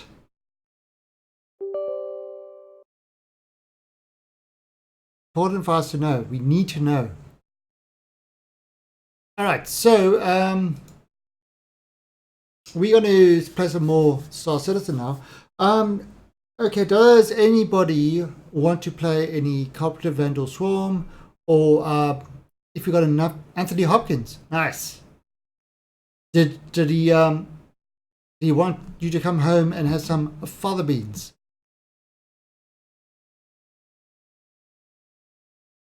And did he call you Clarice?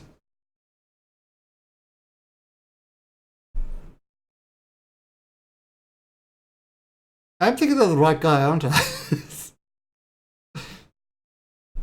Alright, so let me I'm gonna head up into the universe in the meantime. Oh, there's Sumter. Let's go shoot him.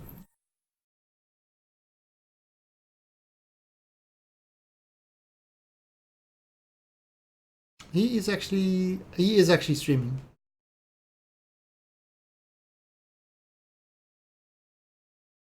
Oh, he's filming at my work. Neutral Swarm. Oh, nice.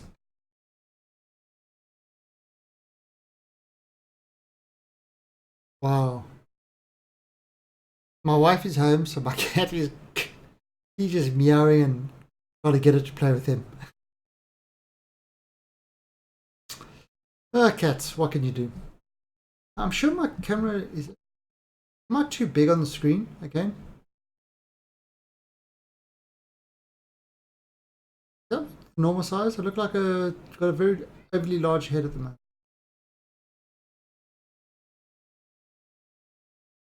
There you go.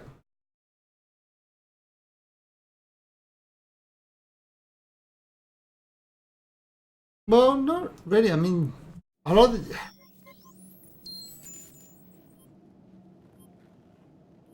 you see people in really strange films. I mean, even if it's a bit thing, I wouldn't. I doubt it'd be like kind of a main thing, but you see people in doing small parts all over the place. Okay, so here we go. Okay, so we are in Grim Hex at the moment. Let's go remove our. Oh, I became a pirate yesterday because I blew up Puffkin in my. No, I became a pirate because I. when Puffkin came to rescue me, I killed him.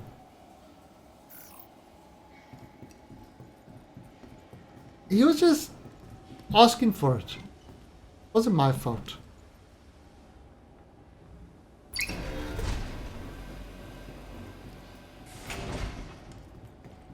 I don't know if you can hear my wife shouting at the cat saying, "What the hell do you want?"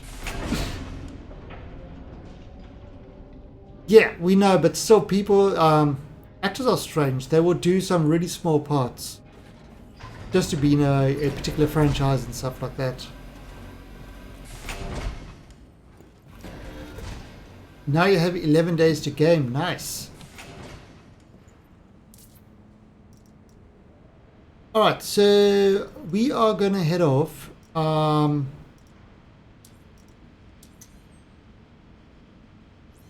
Selection confirmed. We are going Ship is currently being to delivered head off to to Perea to try get rid of our crime sack quickly, and then I'll be able to start at Port Olisar. So if anybody wants to fly any ships and things like that, you know, wants to try any of the ships and that, let me know. Again, if you guys want to see any particular thing in the universe, likewise, let me know.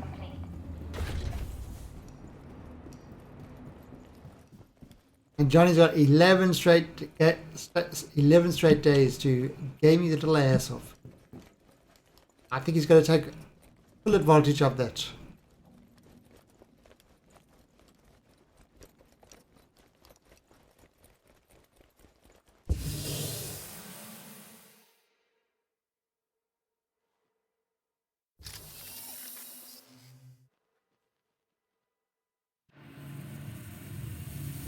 Oh, someone just spawned that. Right, so let's time to pull up the Titans.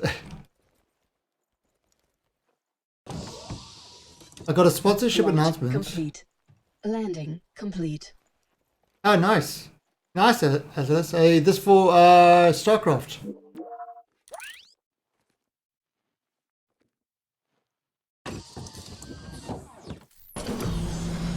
Origin JumpWorks at your service. Landing request approved. Core system operational. Landing gear raised. Yeah, nice. So, I mean, look at this. Look at this ship's guns now. Size 2. So it's actually got some nice guns. Let's wonder if there's any repair array 126. Actually, if we go there with the crime set, we will probably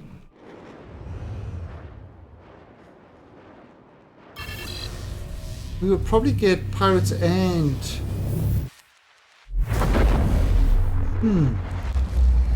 let's just see how the pirates go.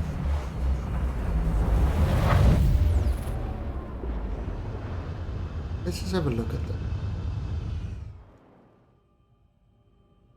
Are the pirates going to spawn?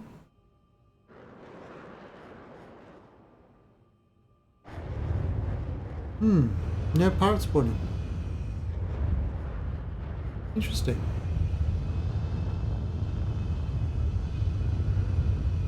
Okay. So let's head off to Korea and get rid of our crime stats.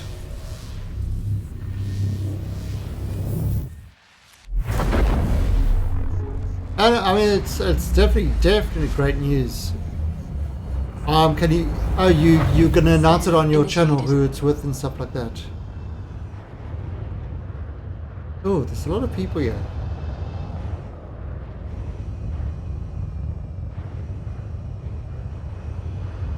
4 hours from now. Cool.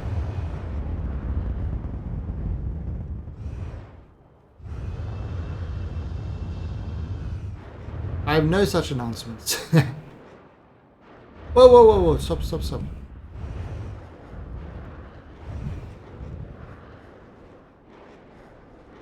Okay, so we're just going to...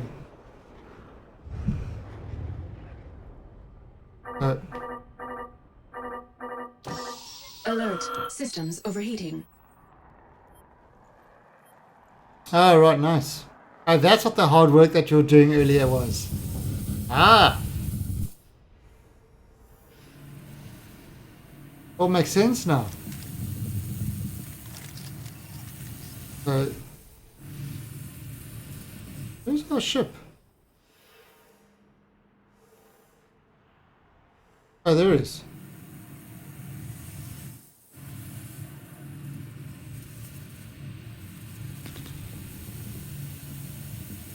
Nice, Johnny. Yay, definitely. Definitely. Hey, I've got your name in my contact list, haven't I? Have I got your name in my contact list? Pretty sure I have. Let me know and I'll put it in. And that way you just add me into your contact list and then you can, and then you'll be able to sort of see what instance I'm on and stuff like that.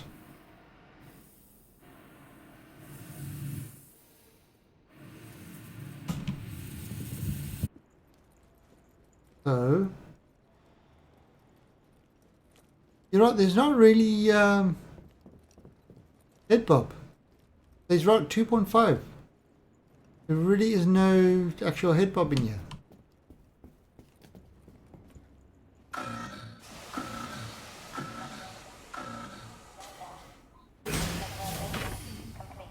Same as a Twitch name. Okay.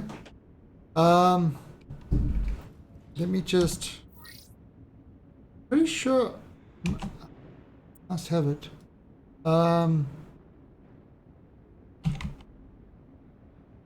No, I don't. Johnny with Anne. Okay, so I've added you in. I've added you as a contact. So if you add me as a contact, you should be able to see when I'm actually in an instance and be able to join that instance and stuff like that.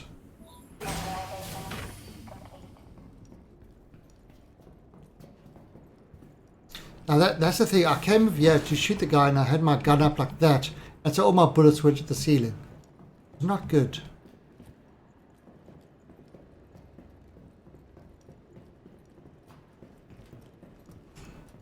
Oh, drinks. Wait, did I?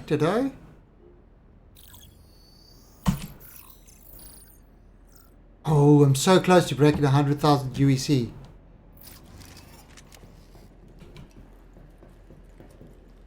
Get this. I'm so close to 100,000 UEC. It's like, why? Why do I even...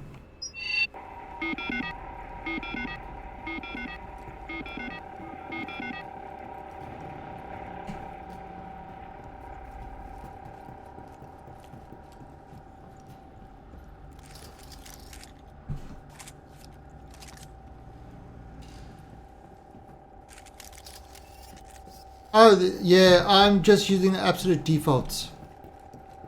I'm using absolute defaults for everything. I'm still hearing my cat go meow meow meow. Don't know if you can hear him.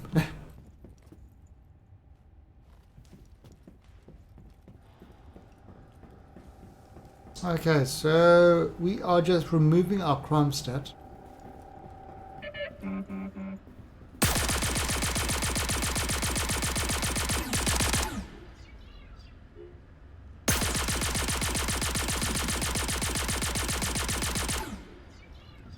Wow.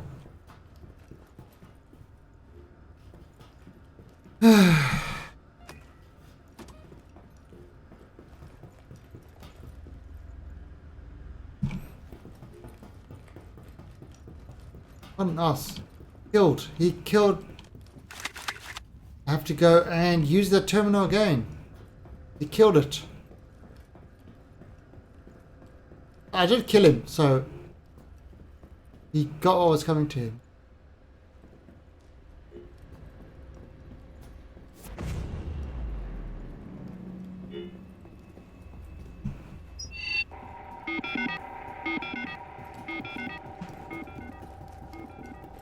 Use some duct tape. Wow. Wow, Major Payne, that's mean. That is so mean. That is Jerky McJerkface mean. Although, he has stepped on some sellotape, and it was kind of funny. His paw.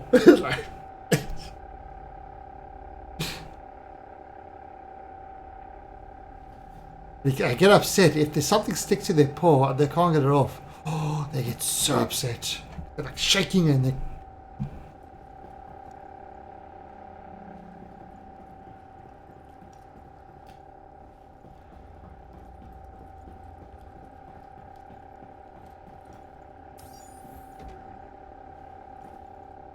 Oh, somebody's coming over there. Somebody else coming in the back door there.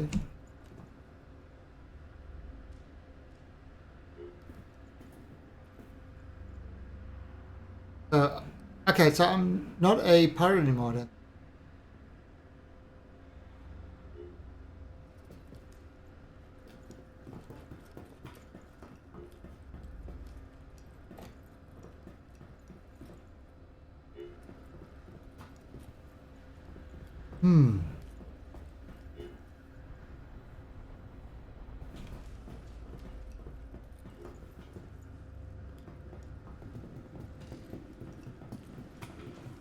I know somebody came in here.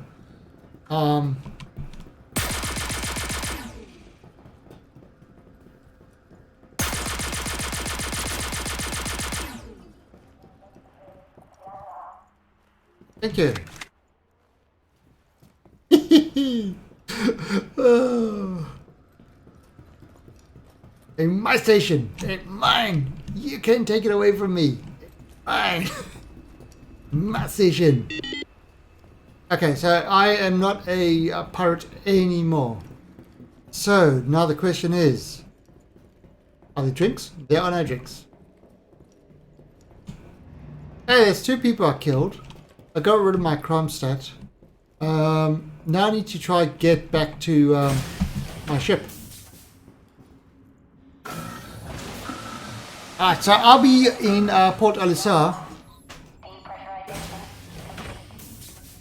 So let's see.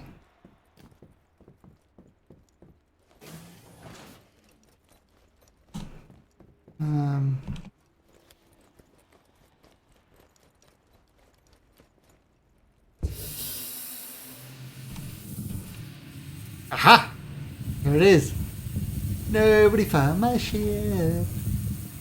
And it's all mine. Oh! Look at this guy, he parked his freelancer next to my ship. Wow.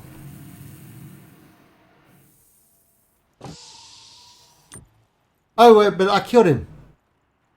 So, he's not going to need his freelancer anymore, is he? Scan initiated. Refreshing shields. He's not going to need his freelancer anymore. Um,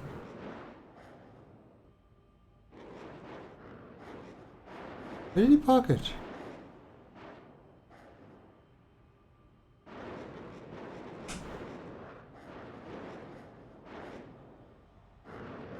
Oh. Oh, he obviously respawned and took it away. Proximity alert.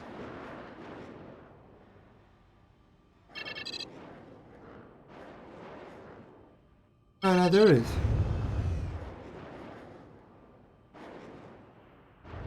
Okay. So have you guys seen a freelancer explode? Shields at full strength. Right, well, let me show you what a freelancer looks like when it explodes. Now, I know these guys aren't going to need it because I killed them all.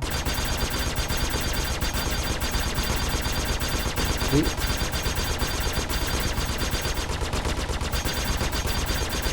Alright, let's take out the wings. One wing, let's take out the other wing.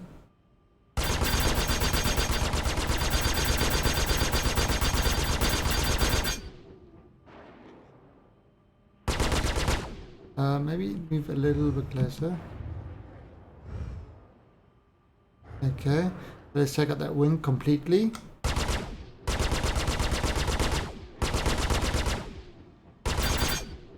Okay, we check out the kind of joint.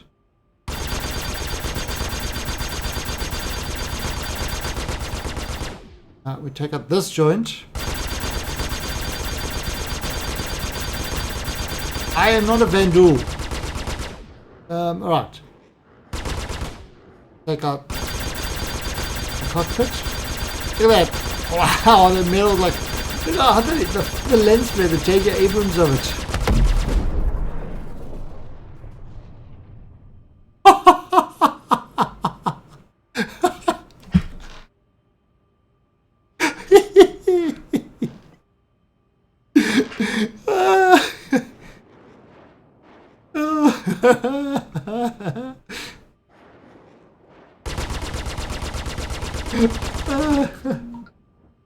Boom! Boom, boom, boom. Well, I don't think you can get it. Warning, collision stern. I see, look at it. Okay. Yep. We're definitely gonna have to explore Alert. this. Systems overheating. I'm a designer.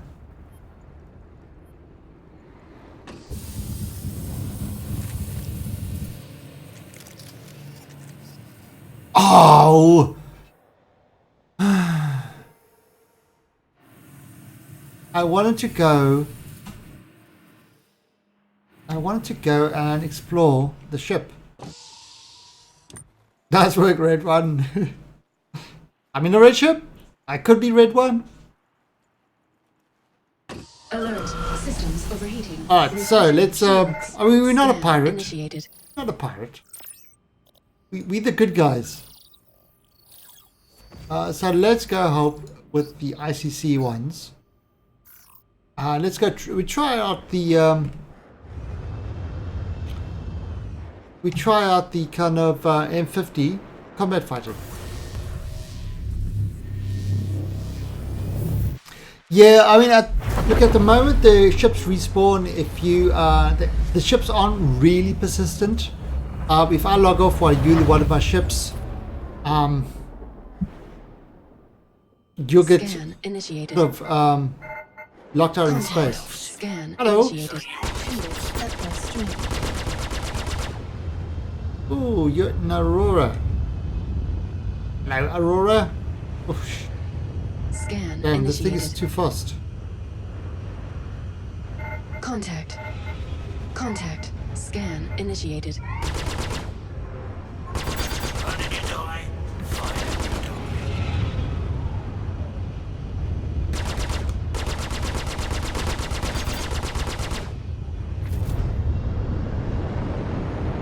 Refreshing shields.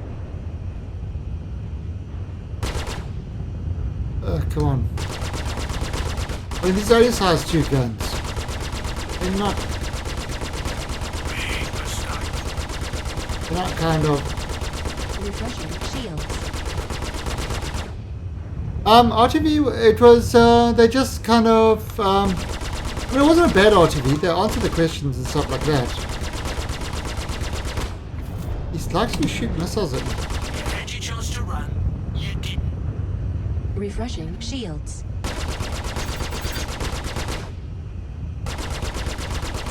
Come on. Really? Gonna be a dick about this? You messed up now, Scan. Hostile There we go. eliminated. Oh, there are no more left. Hello, Pete. 350. I mean, that's why this thing is so freaking fast. And space break.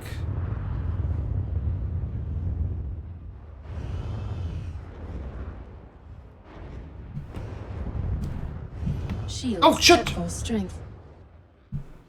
Oh! Why did it do that? Reduced velocity. My velocity is reduced. What the hell are you talking about, Bob?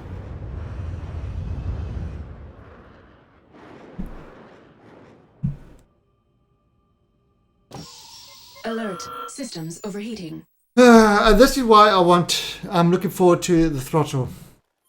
Yes, you said it. You said, because it's like you reduce your thing and all of a sudden it just jumps up to 100%, and it's like, what the hell? Seriously. Although from that leak, that Ivakati stuff, it appears all ships' velocity is going to be kind of halved. Apparently, they want the ships to really be flying in the range of 100 to 200 meters per second. Guys, we just used the satellite Lego system.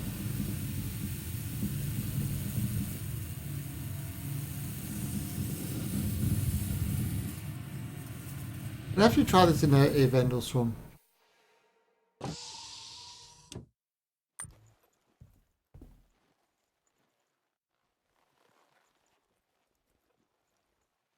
Refreshing shields. Scan initiated. Scan initiated. Alright, so let's get another one.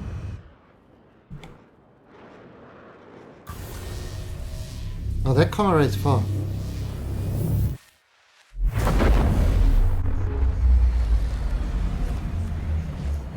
Hands on.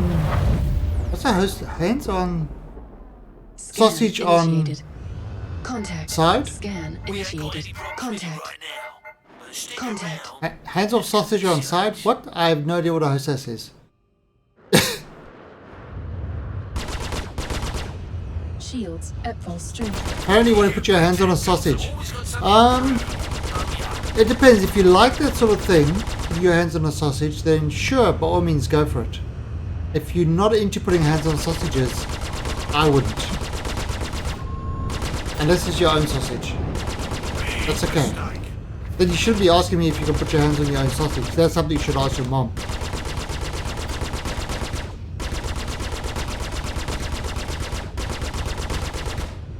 Oh, well, currently I'm using a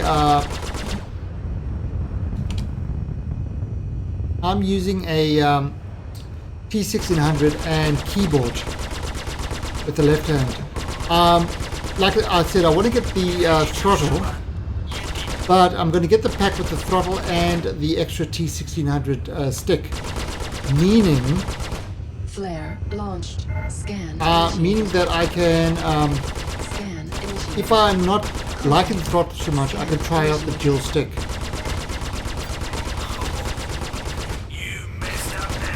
I hate acronyms. I mean, yeah, I was in, like I do programming and ITs for corps and stuff like that, and corporations freaking love their acronyms. Everything was an acronym. And under attack. Refreshing shields. and they used to come with all these acronyms constantly. And I said, yeah, I know you like acronyms, but what are you actually asking?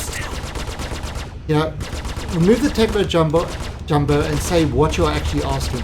Refreshing shields. So yeah, I'm not an acronym person at all. Shields at full strength. Refreshing shields. Wow. I don't know, his sausages are delicious. There's a South African sausage called boerewors, which is like it's literally called farmer sausage. But man, it is so yummy. I haven't found anyone in Thailand that makes it yet. There's some South African butchers in Australia that make it, and delicious. Best sausages ever.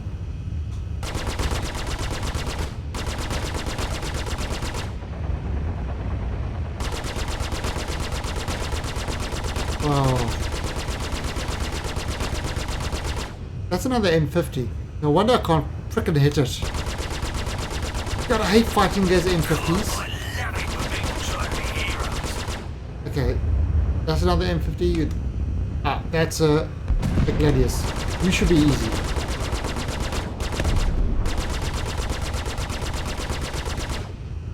Yeah, I mean, like I said, I want to try the throttle first before I go dual stick. But yeah, it definitely is. Wow. I can't go. Not very accurate with this M50.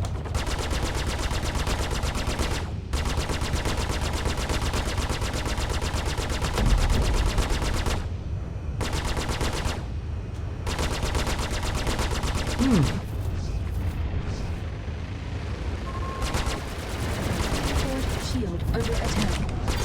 Had your chance to run, you didn't.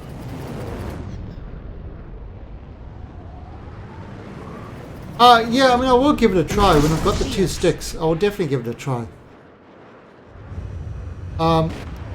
You know, what I'll do is maybe 1 week I'll stream with the throttle, and the next week I'll stream with dual stick. You know, doing Vandal Storm with you guys, and I'll see which one kind of, which one suits me. But the throttle has got a lot of functionality. You know, the T1600 throttle one. You look at this, I'm floating away and I don't know why. Not like it's, I think it's just automatically putting me into couple mode. Shields at full strength. Which Refreshing is- shields. I will not examine the sausage topic further. Are you sure? Sausages are delicious. Throwing down against And hotels is what you talking about? Refreshing shields. In Germany, you guys, what's a Bratwurst, and you make a lot of different sausages. I heard Germans love sausage. Hostile eliminated. Whoa. Am I wrong? Do Germans not like sausage?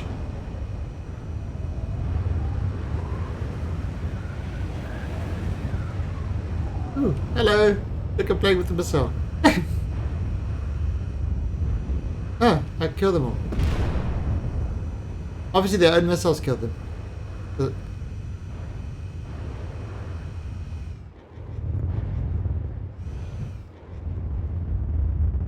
what?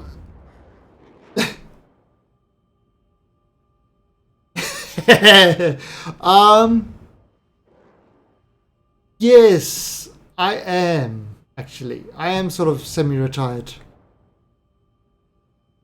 So, Alert. yeah, Systems I'm not overheating. really working at the moment. Yeah, I took a little break and then I just decided not to go back to work. So yeah, and of course the cost of living in Thailand is a lot less than Australia, so I can actually just live off kind of my bank balance sort of thing. It's just one of those things. I I mean, I'm looking for investments and stuff like that that will earn a small amount of income. So that's that's going on. They're getting like funds coming in, but it's not. I haven't actually. I did corporate work and stuff like that for a long time, as a contractor and stuff like that, and you tend to make a good chunk of change. So good investments and stuff like that. I mean, Alert. Systems overheating. hey, Refreshing shields. retired in your 40s, it could be worse. Yeah. But I'm not like, sort of, in any way sort of rolling in the dosh or anything like that. It's just my lifestyle isn't expensive at all. So it's kind of not really, that doesn't fall into it. So yeah, I can do what I'm doing and enjoy myself.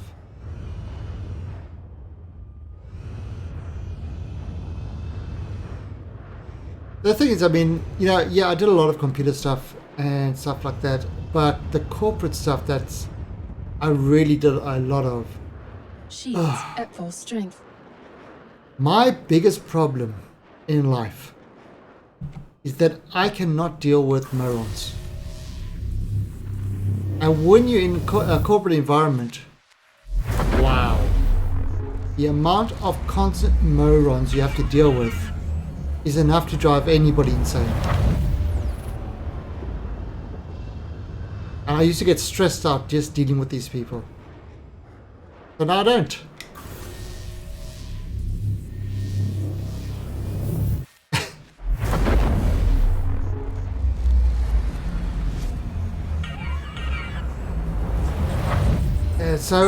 Initiated.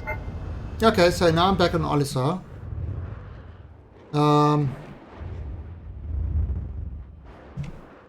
I do too, but Scan initiated. as I got older, I tended to make Landing gear. some deployed. housing investments and things like that. So it definitely took a number of years of like really Landing struggling, request living on the edge and approved. stuff like that. Pilot assist on. But it all paid off at the end.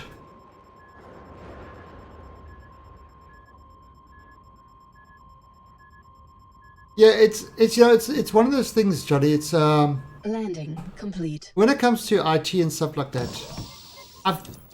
and databases and setting up the hardware and that, I've kind of got like, because I've been in it so long, I think anybody who has been in it for a long time and done a lot of programming and a variety of different work almost develops a sixth sense that you kind of know when an idea is a bad idea. It's like it's hard to actually give the exact points why it's a bad idea, but you kind of just know it. And it's the same sort of thing. You have that sort of thing. What's intuitively what is the kind of best way to do things and stuff like that for that situation. Now I that sort of thing to a crazy degree. I mean, I could predict how systems were going to work like a year or two from now with certain loads and stuff like that, which people with all their with their whole lot of test sheets and stuff like that used to be like this, and it was going to be like this, and it was going to be like that. And I used to say, nope, that won't work because of this. And they said, well, what proof have you got? I said, none. And so they used to dismiss it. And then when the system got under load and everything started breaking down, Selection confirmed. they moved over to my fixes Being delivered to the launch platform. and it worked. So it's so when you deal with people that just I've got no idea about technology, and listen to salesmen from Microsoft and stuff like that, it's going to be a failed project. In fact, it was to such an extent with some places that when the Microsoft salespeople came to sell databases and stuff like that to the company, the one boss that actually used to always send me in to negotiate with them. And by the time we were finished the meeting, these guys always walked out with this shell-shocked face. They didn't know what the hell hit them. Because every question I asked them, I knew it, you know, obviously you had done some research on the product before, and I knew what it was capable of and what it wasn't. And so, of course, I always asked them the questions. Can it do this? Can it do that? Knowing full well what the answer was. And by the end of it, yeah, they had the whole speech about what it could do. And at the end of it, it's like every single problem we had, it couldn't solve. And these guys just walked out so dejected. I used to love it, especially with Microsoft salesmen, because they were the worst. Collision alert. Starboard. I then again, I am a bit of a dick when it comes to that sort of thing. Landing gear raised. I enjoy picking on Microsofties. It's fun. It gives me great joy. Oh yeah, I mean it's different people for different things. I mean,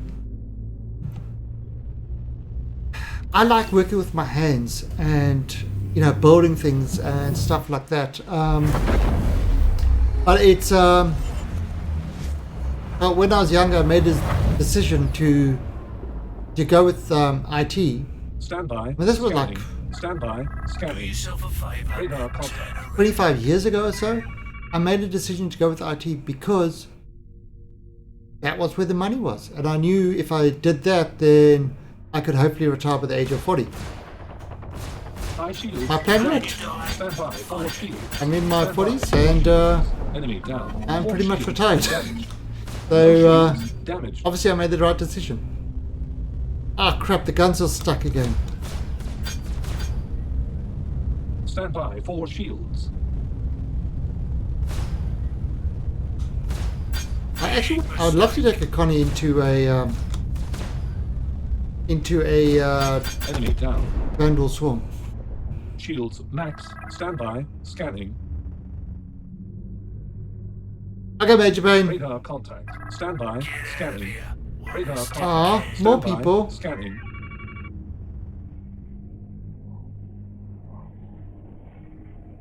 But by the way, do we have anybody that wants to play Vandal Swarm or... Oh wait, that was a Cutlass. System. That's going to blow up. I don't need to... System critical. Seriously, System critical. this thing...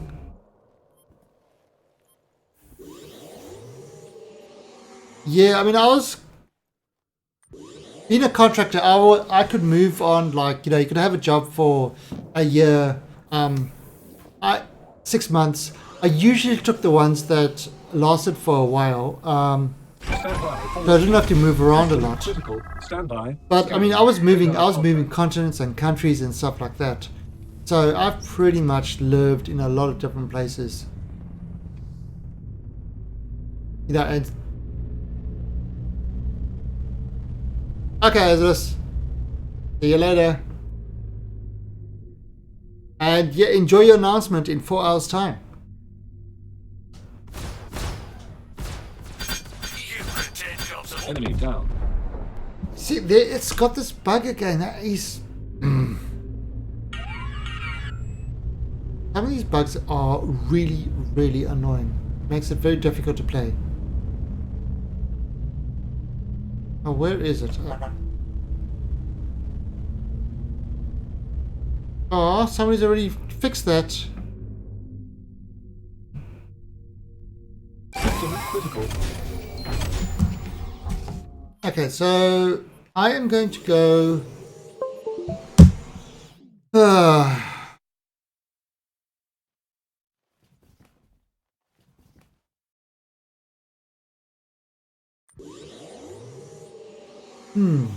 Where should I go? Now, is there anything anybody wants to see in the game? Do you guys Stand by. Scanning. I mean, have you? Okay, so we can go to. Let's go to yellow. Now there are different places that you can go to in the game. I mean, you've got those are the comm arrays. You've got the Christchurch service stations, security post Korea, which we had earlier.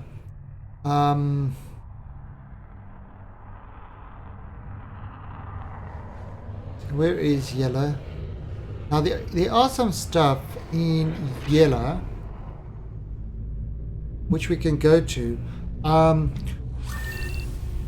We're not going to Grim Hex or anything, but we're just going to fly around yellow, and there are some wrecks in yellow which you can discover just flying around here. Oh, you want to see the power distribution? Right, so okay, so what you've got, the way they're going, I mean, this is kind of first draft. Okay, so as you can see my screen, I've got a whole lot of things. Stand by. Scanning. If you press Z, it kind of releases your camera. Shields max. And so you can look at the various things. If you focus on a particular screen, like there, and you hold down Z, it kind of takes up that screen, and then your mouse can... Yeah, so it's the list of targets and stuff like that. So let's look at this one. So this one, we've got our weapons. Now we can change the fire groups.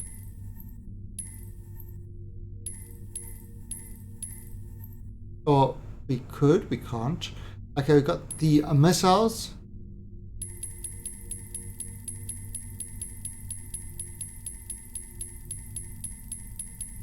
Oh no. So let's wonder if we can arm these missiles. I don't know what that's done. Okay, you've got your power distribution. Now this is what Puffkin did to me last night. As I got into combat, Radar contact. System he turned my power right off, so I couldn't do anything, and I had to find the thing to do that. You can turn the power on. You've got then your distribution of power, so you can put more power to your weapons, to your shields, your thrusters, or of course keep it in the center. So I might want to keep it more on shields and weapons than thrust when I'm in a fight, because I'm in a Connie, so it's not, you're not going to need your thrusters that much. The various components. So you've got, for example, the Constellation turret. Maybe turn that off, or the computer, or yeah, it's the heat levels and stuff like that. I mean, not a lot of this stuff is working, but some of it is.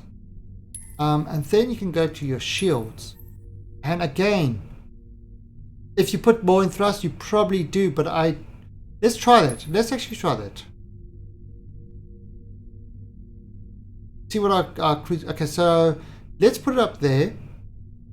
14 thrust, and we see what our speed is. I don't think it does change at the moment. And then the same with shields. You know, you're kind of... The shields at the moment are evenly distributed, but if you're going in for an attack of people, you might want to put it... You know, you're going for a front on, you might want to put your shields more power to the front shields. So again, you would adjust shields it like max. that. Stand by for shields. You know, Shields max. Stand by for shields. Stand by for and so you can have, the thing is, you can have somebody. So that's kind of that, right? Now, let's have a look. We're going at 155. So currently going at 155 speed. Actually, let me look at... Oh, there you see. Got our...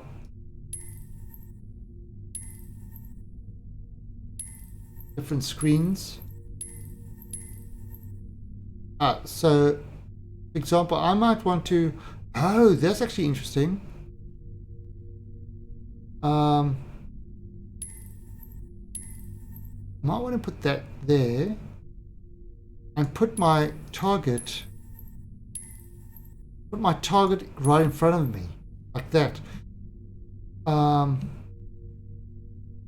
Okay, that's not actually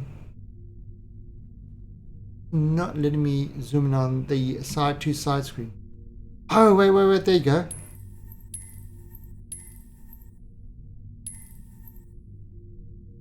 So that's distribution. That might be.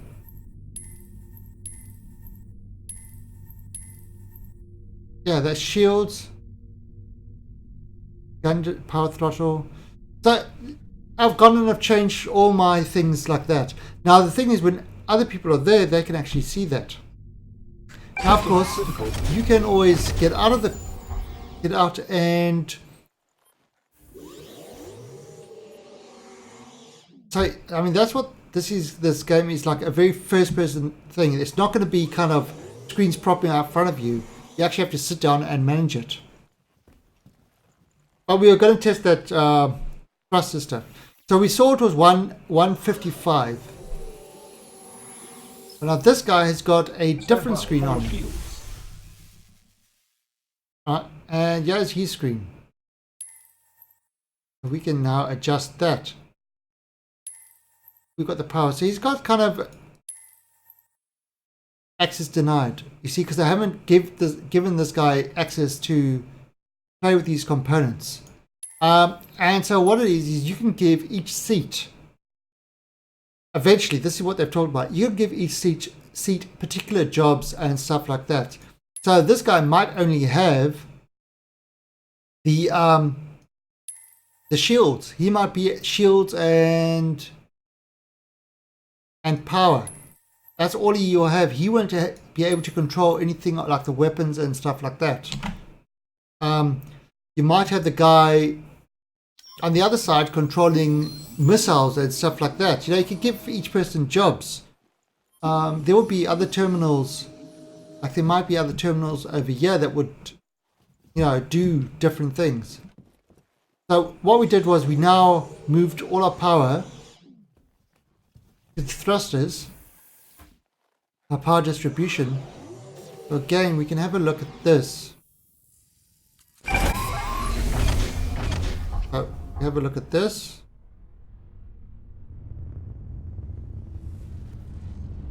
Oh yeah, there we go. Put it up to full. No, still 155.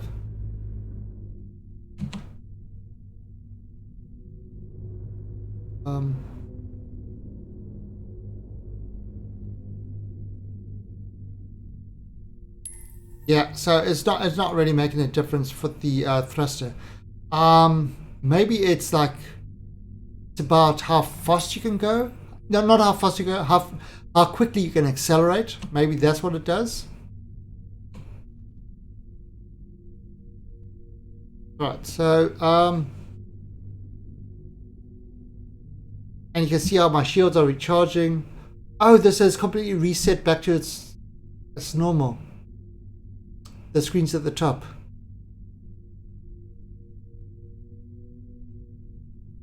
So yeah, but again, these are systems that still need to be Shields max. fully worked out. This is kind of, you know, they are working out the UI.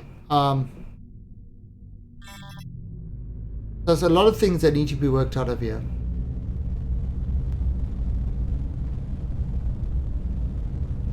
So we are flying amongst the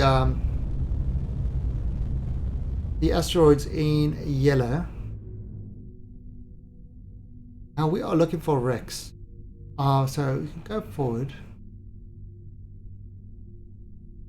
Now with the Rex, what you're looking for is kind of something that got a slight green tinge to it. There's one. I think that's one there. No, it's not. That's just a blur.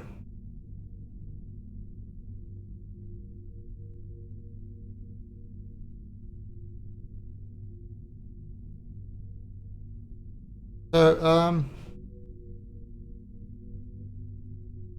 I'm just on the lookout for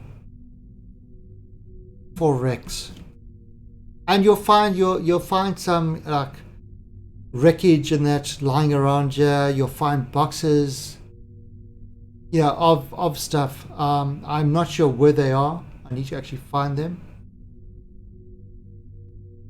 But again, we're looking at this.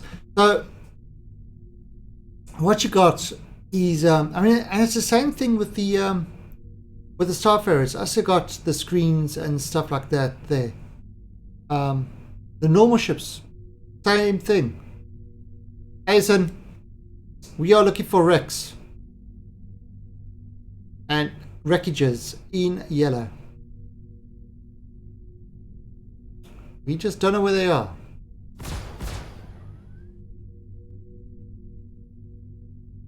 Alright, so I mean, I think I said the stream, we're not going to stream too much longer tonight. I had quite a long stream earlier. I'm getting a little bit tired. And I am looking for wrecks. At least my guns are working properly now. That's good.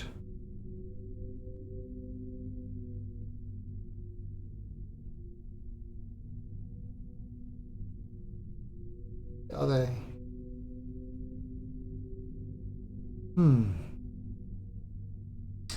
Are they? There's one. There's one. I'm pretty sure that's one. I'll take out of quantum. There, you see, look there. You see that little green thing?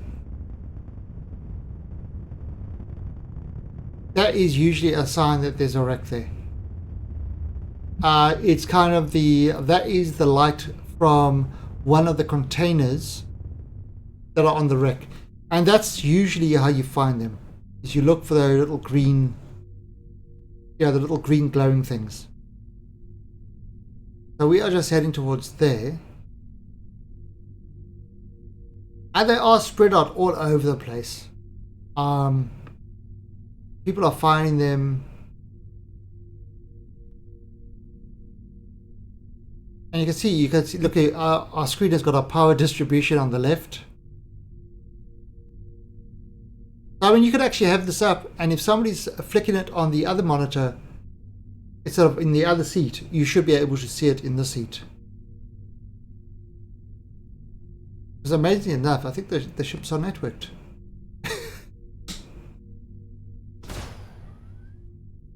Okay, so maybe just give her a bit of a little cruise.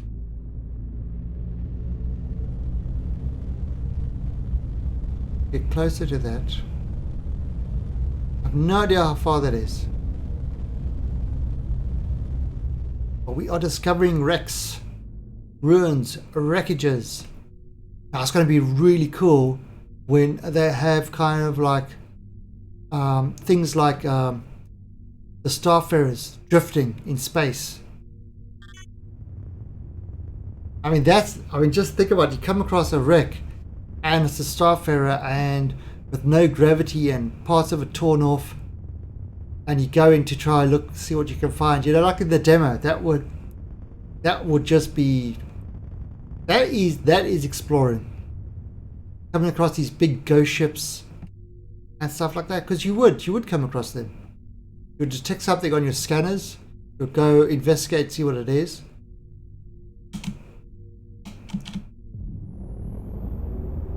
Okay, we're going on to...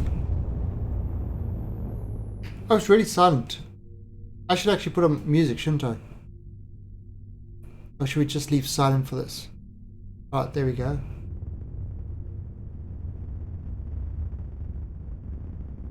See? Knew it.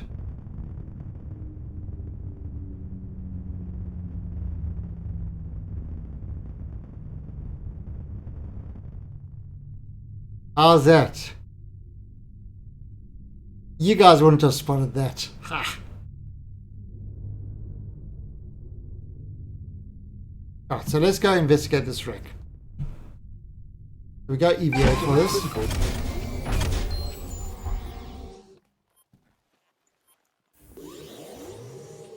Alright, now there could be other people around this wreck, so we get our but we are going to go EVA. Oh! Okay, that was a quick exit. There we go. Now, when you get to these wrecks, it looks like a pile of junk.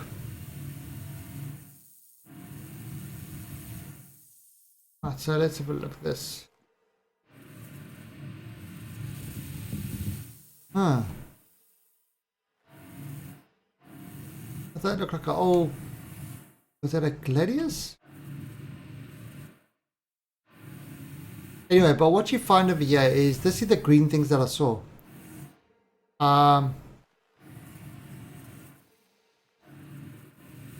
These kind of container things. So, big belly cartons. Alright, so that's kind of a waste of space. Let's see what else. Another one over here. Now you used to be able to find like the sniper weapons. Ah, there we go. See? Sort of some weapons.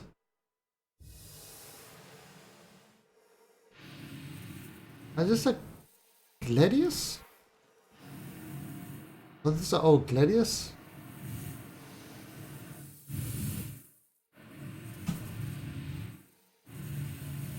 Huh.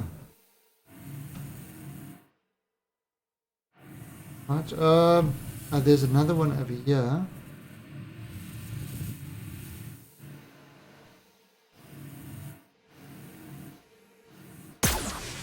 Yeah, see, these don't actually float. They kind of, they're stuck in space. I mean, obviously this will have to be changed. Okay, so I can't open this one actually. Interesting.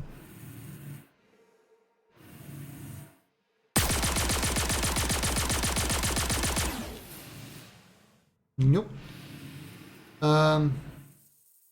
That was the big bennies. Is there any other one? Ooh, what's this?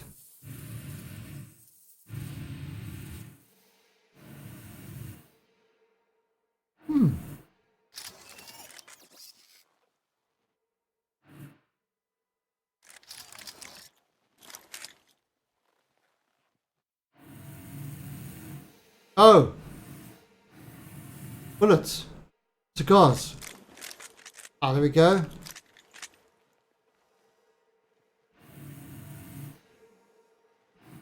Okay, so cigars. So, let's have a look. Ta-da! 100,000 UEC. I did it. I did it, Reddit. Okay, so there we go. So yeah, that's what you've got little things to find in the wreckage of ships and stuff like that. So it's kind of worth exploring around. Yeah, and I pretty much have got the heavy armors and stuff like that. So there's nothing really else I can buy. This is where I'm looking forward to being able to use the AUEC on other stuff, like ships and things like that. The thing is, it's not hard to earn. It's really not hard to earn. The only reason I've got it is because I'm playing a lot. I'm sort of streaming all the time, so I tend to play a lot.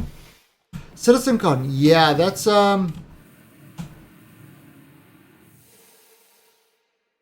in 2 weeks. But yeah, that's going to be interesting. And I mean, CitizenCon, they already said they're going to be sharing a lot about Squadron 42. So if you're not sure about Squadron 42, that should hopefully give us a lot of more information on that.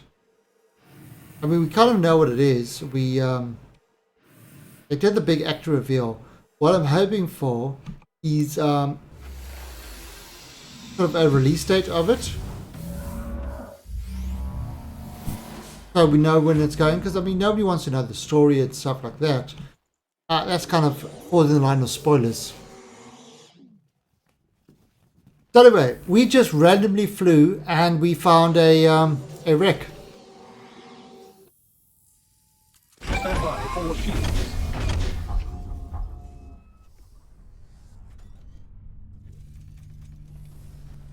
You see, we can just randomly fly around here. And some people love doing this. They can spend hours flying around this asteroid field finding wrecks.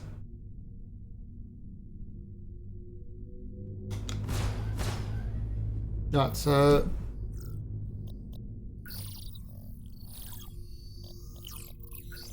there's two guys. Oh. There we go, music. Alright, so let's head to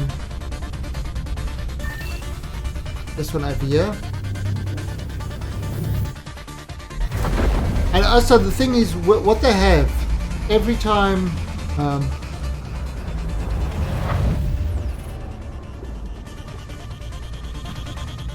every time they have CitizenCon or one of these bigger, well, CitizenCon, every time they have it, they usually have anniversary sales, and they usually have nearly all the ships on sale. So if you're looking to get a Saber or stuff like that, that's usually the time where you can get it at CitizenCon. Chaff away.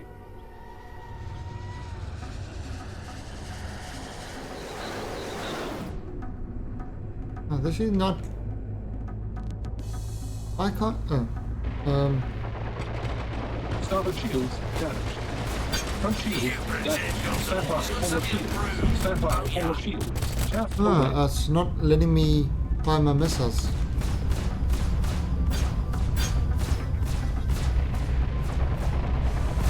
Front shields damaged. Stand by for shields. Enemy down. But let's see this guy. Big mistake.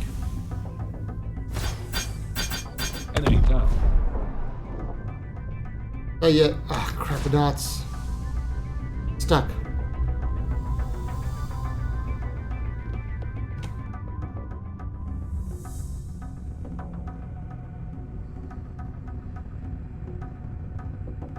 Their ship drifts so much.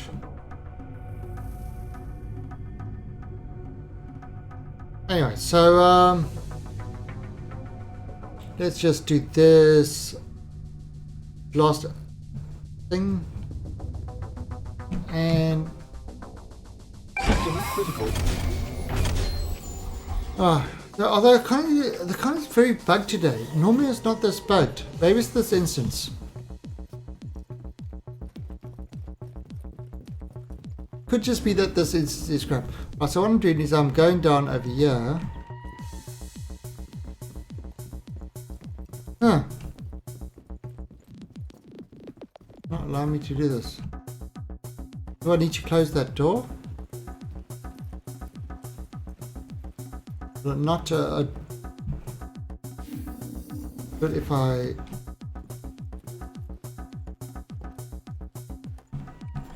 Interesting. Okay, or maybe if it's the terminal at the top of the stairs.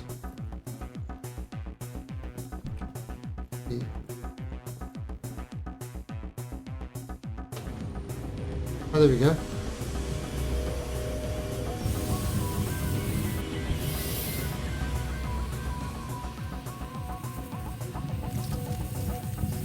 Yeah, so you had to use the actual button at the top of the stairs.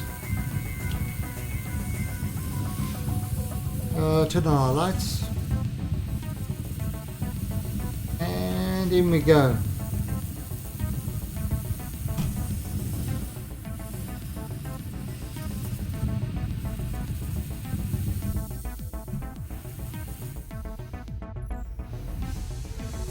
That's on. That's another 1,000 UEC. Whoa. No, there hasn't been any real information on the Polaris corvette, except that there is a corvette called the Polaris. That's going to be the replacement corvette for the Idris, which became a frigate. That's about it. That's all the information. There is no other information that we have.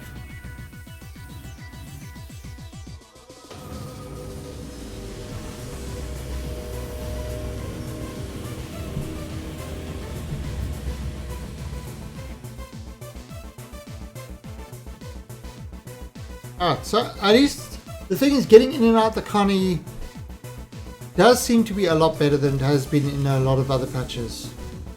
So that's working quite well. I haven't got the docking. Yeah, people are looking forward to it. There's a lot of speculation on the price and stuff like that of it. I think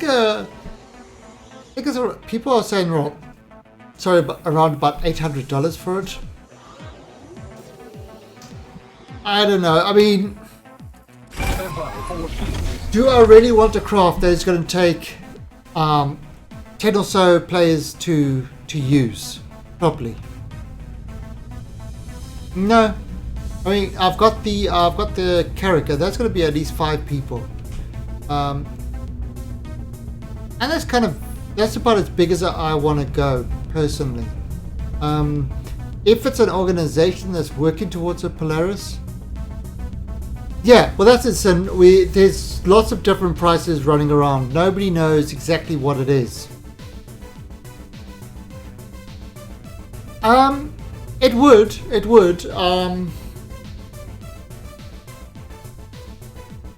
It's an interesting thing. It's like, for example, the Idris. I mean, I would have said no freaking way would I pay that much for the Idris. I still wouldn't. Yet I've put in a fair bit of money for some other craft. Shields max, stand by. But there hasn't been like one lump sum. It's just been upgrading. So would I melt a whole bunch of ships to get a Polaris for $600? Probably not. I'd probably have to get rid of the Carrack and a whole lot of other things. So probably not.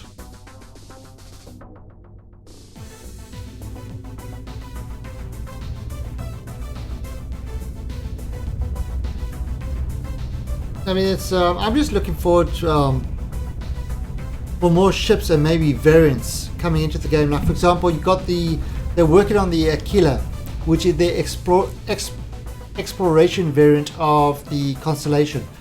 I'm looking forward to seeing that in game. Really, son? Well, if you do, boy, do I have an org for you.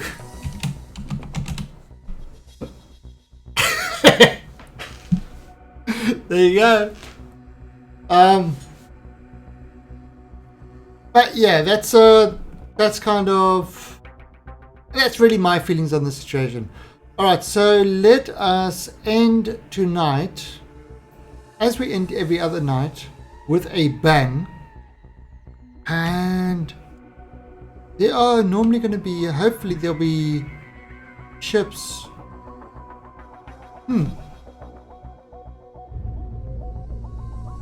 Hopefully there'll be ships hanging around Perea.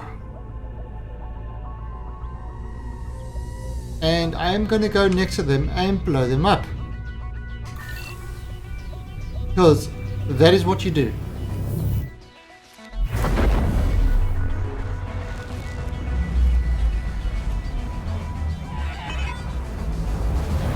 Stand by, scanning. Stand by, scanning. There's somebody.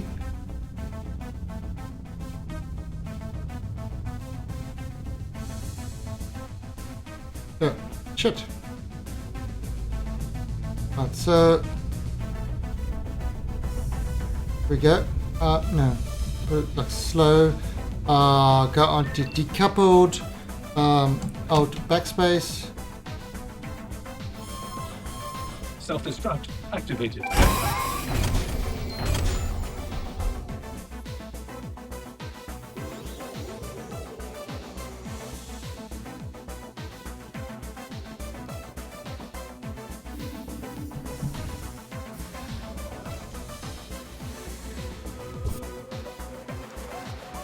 Oh!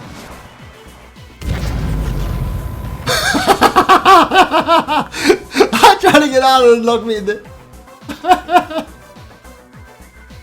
That was pretty epic. That was the last minute in the stream. I tried to jump out and it put me in the back. Okay. Alright, so on that note, we are ending the stream. It's 11 o'clock. I'm going to go have a nice nap. And it's the weekend, so I'm going to actually try to sleep late tomorrow. You know, like, I know the cat's going to wake me at 4 a.m. for breakfast. And I'm going to try to sleep a little bit later than that. So, yeah, thanks everybody for stopping by and watching. And, yeah, and joining me earlier, you know, with the watching of RTV and the Vandal Swarm, which wasn't, I thought we didn't do too well that way, but yeah, it was a whole timing thing and stuff like that. But yeah, next time we will definitely do better with Vandal Swarm. We'll get more people in, and maybe next week we'll try to organize some more squad battles, because that was, the squad battles is definitely the most fun at the moment. You know, when you've got everybody on Discord and you're enjoying the squad battles, that is the most fun. So if you are interested in doing the squad battles and that, then let's organize next week, get everybody on and play it. And Johnny's going to be playing with us this time, so we're going to get him to earn his rentable glaive, and that should be fun. And then shoot him in his glaive, because that should be even more fun.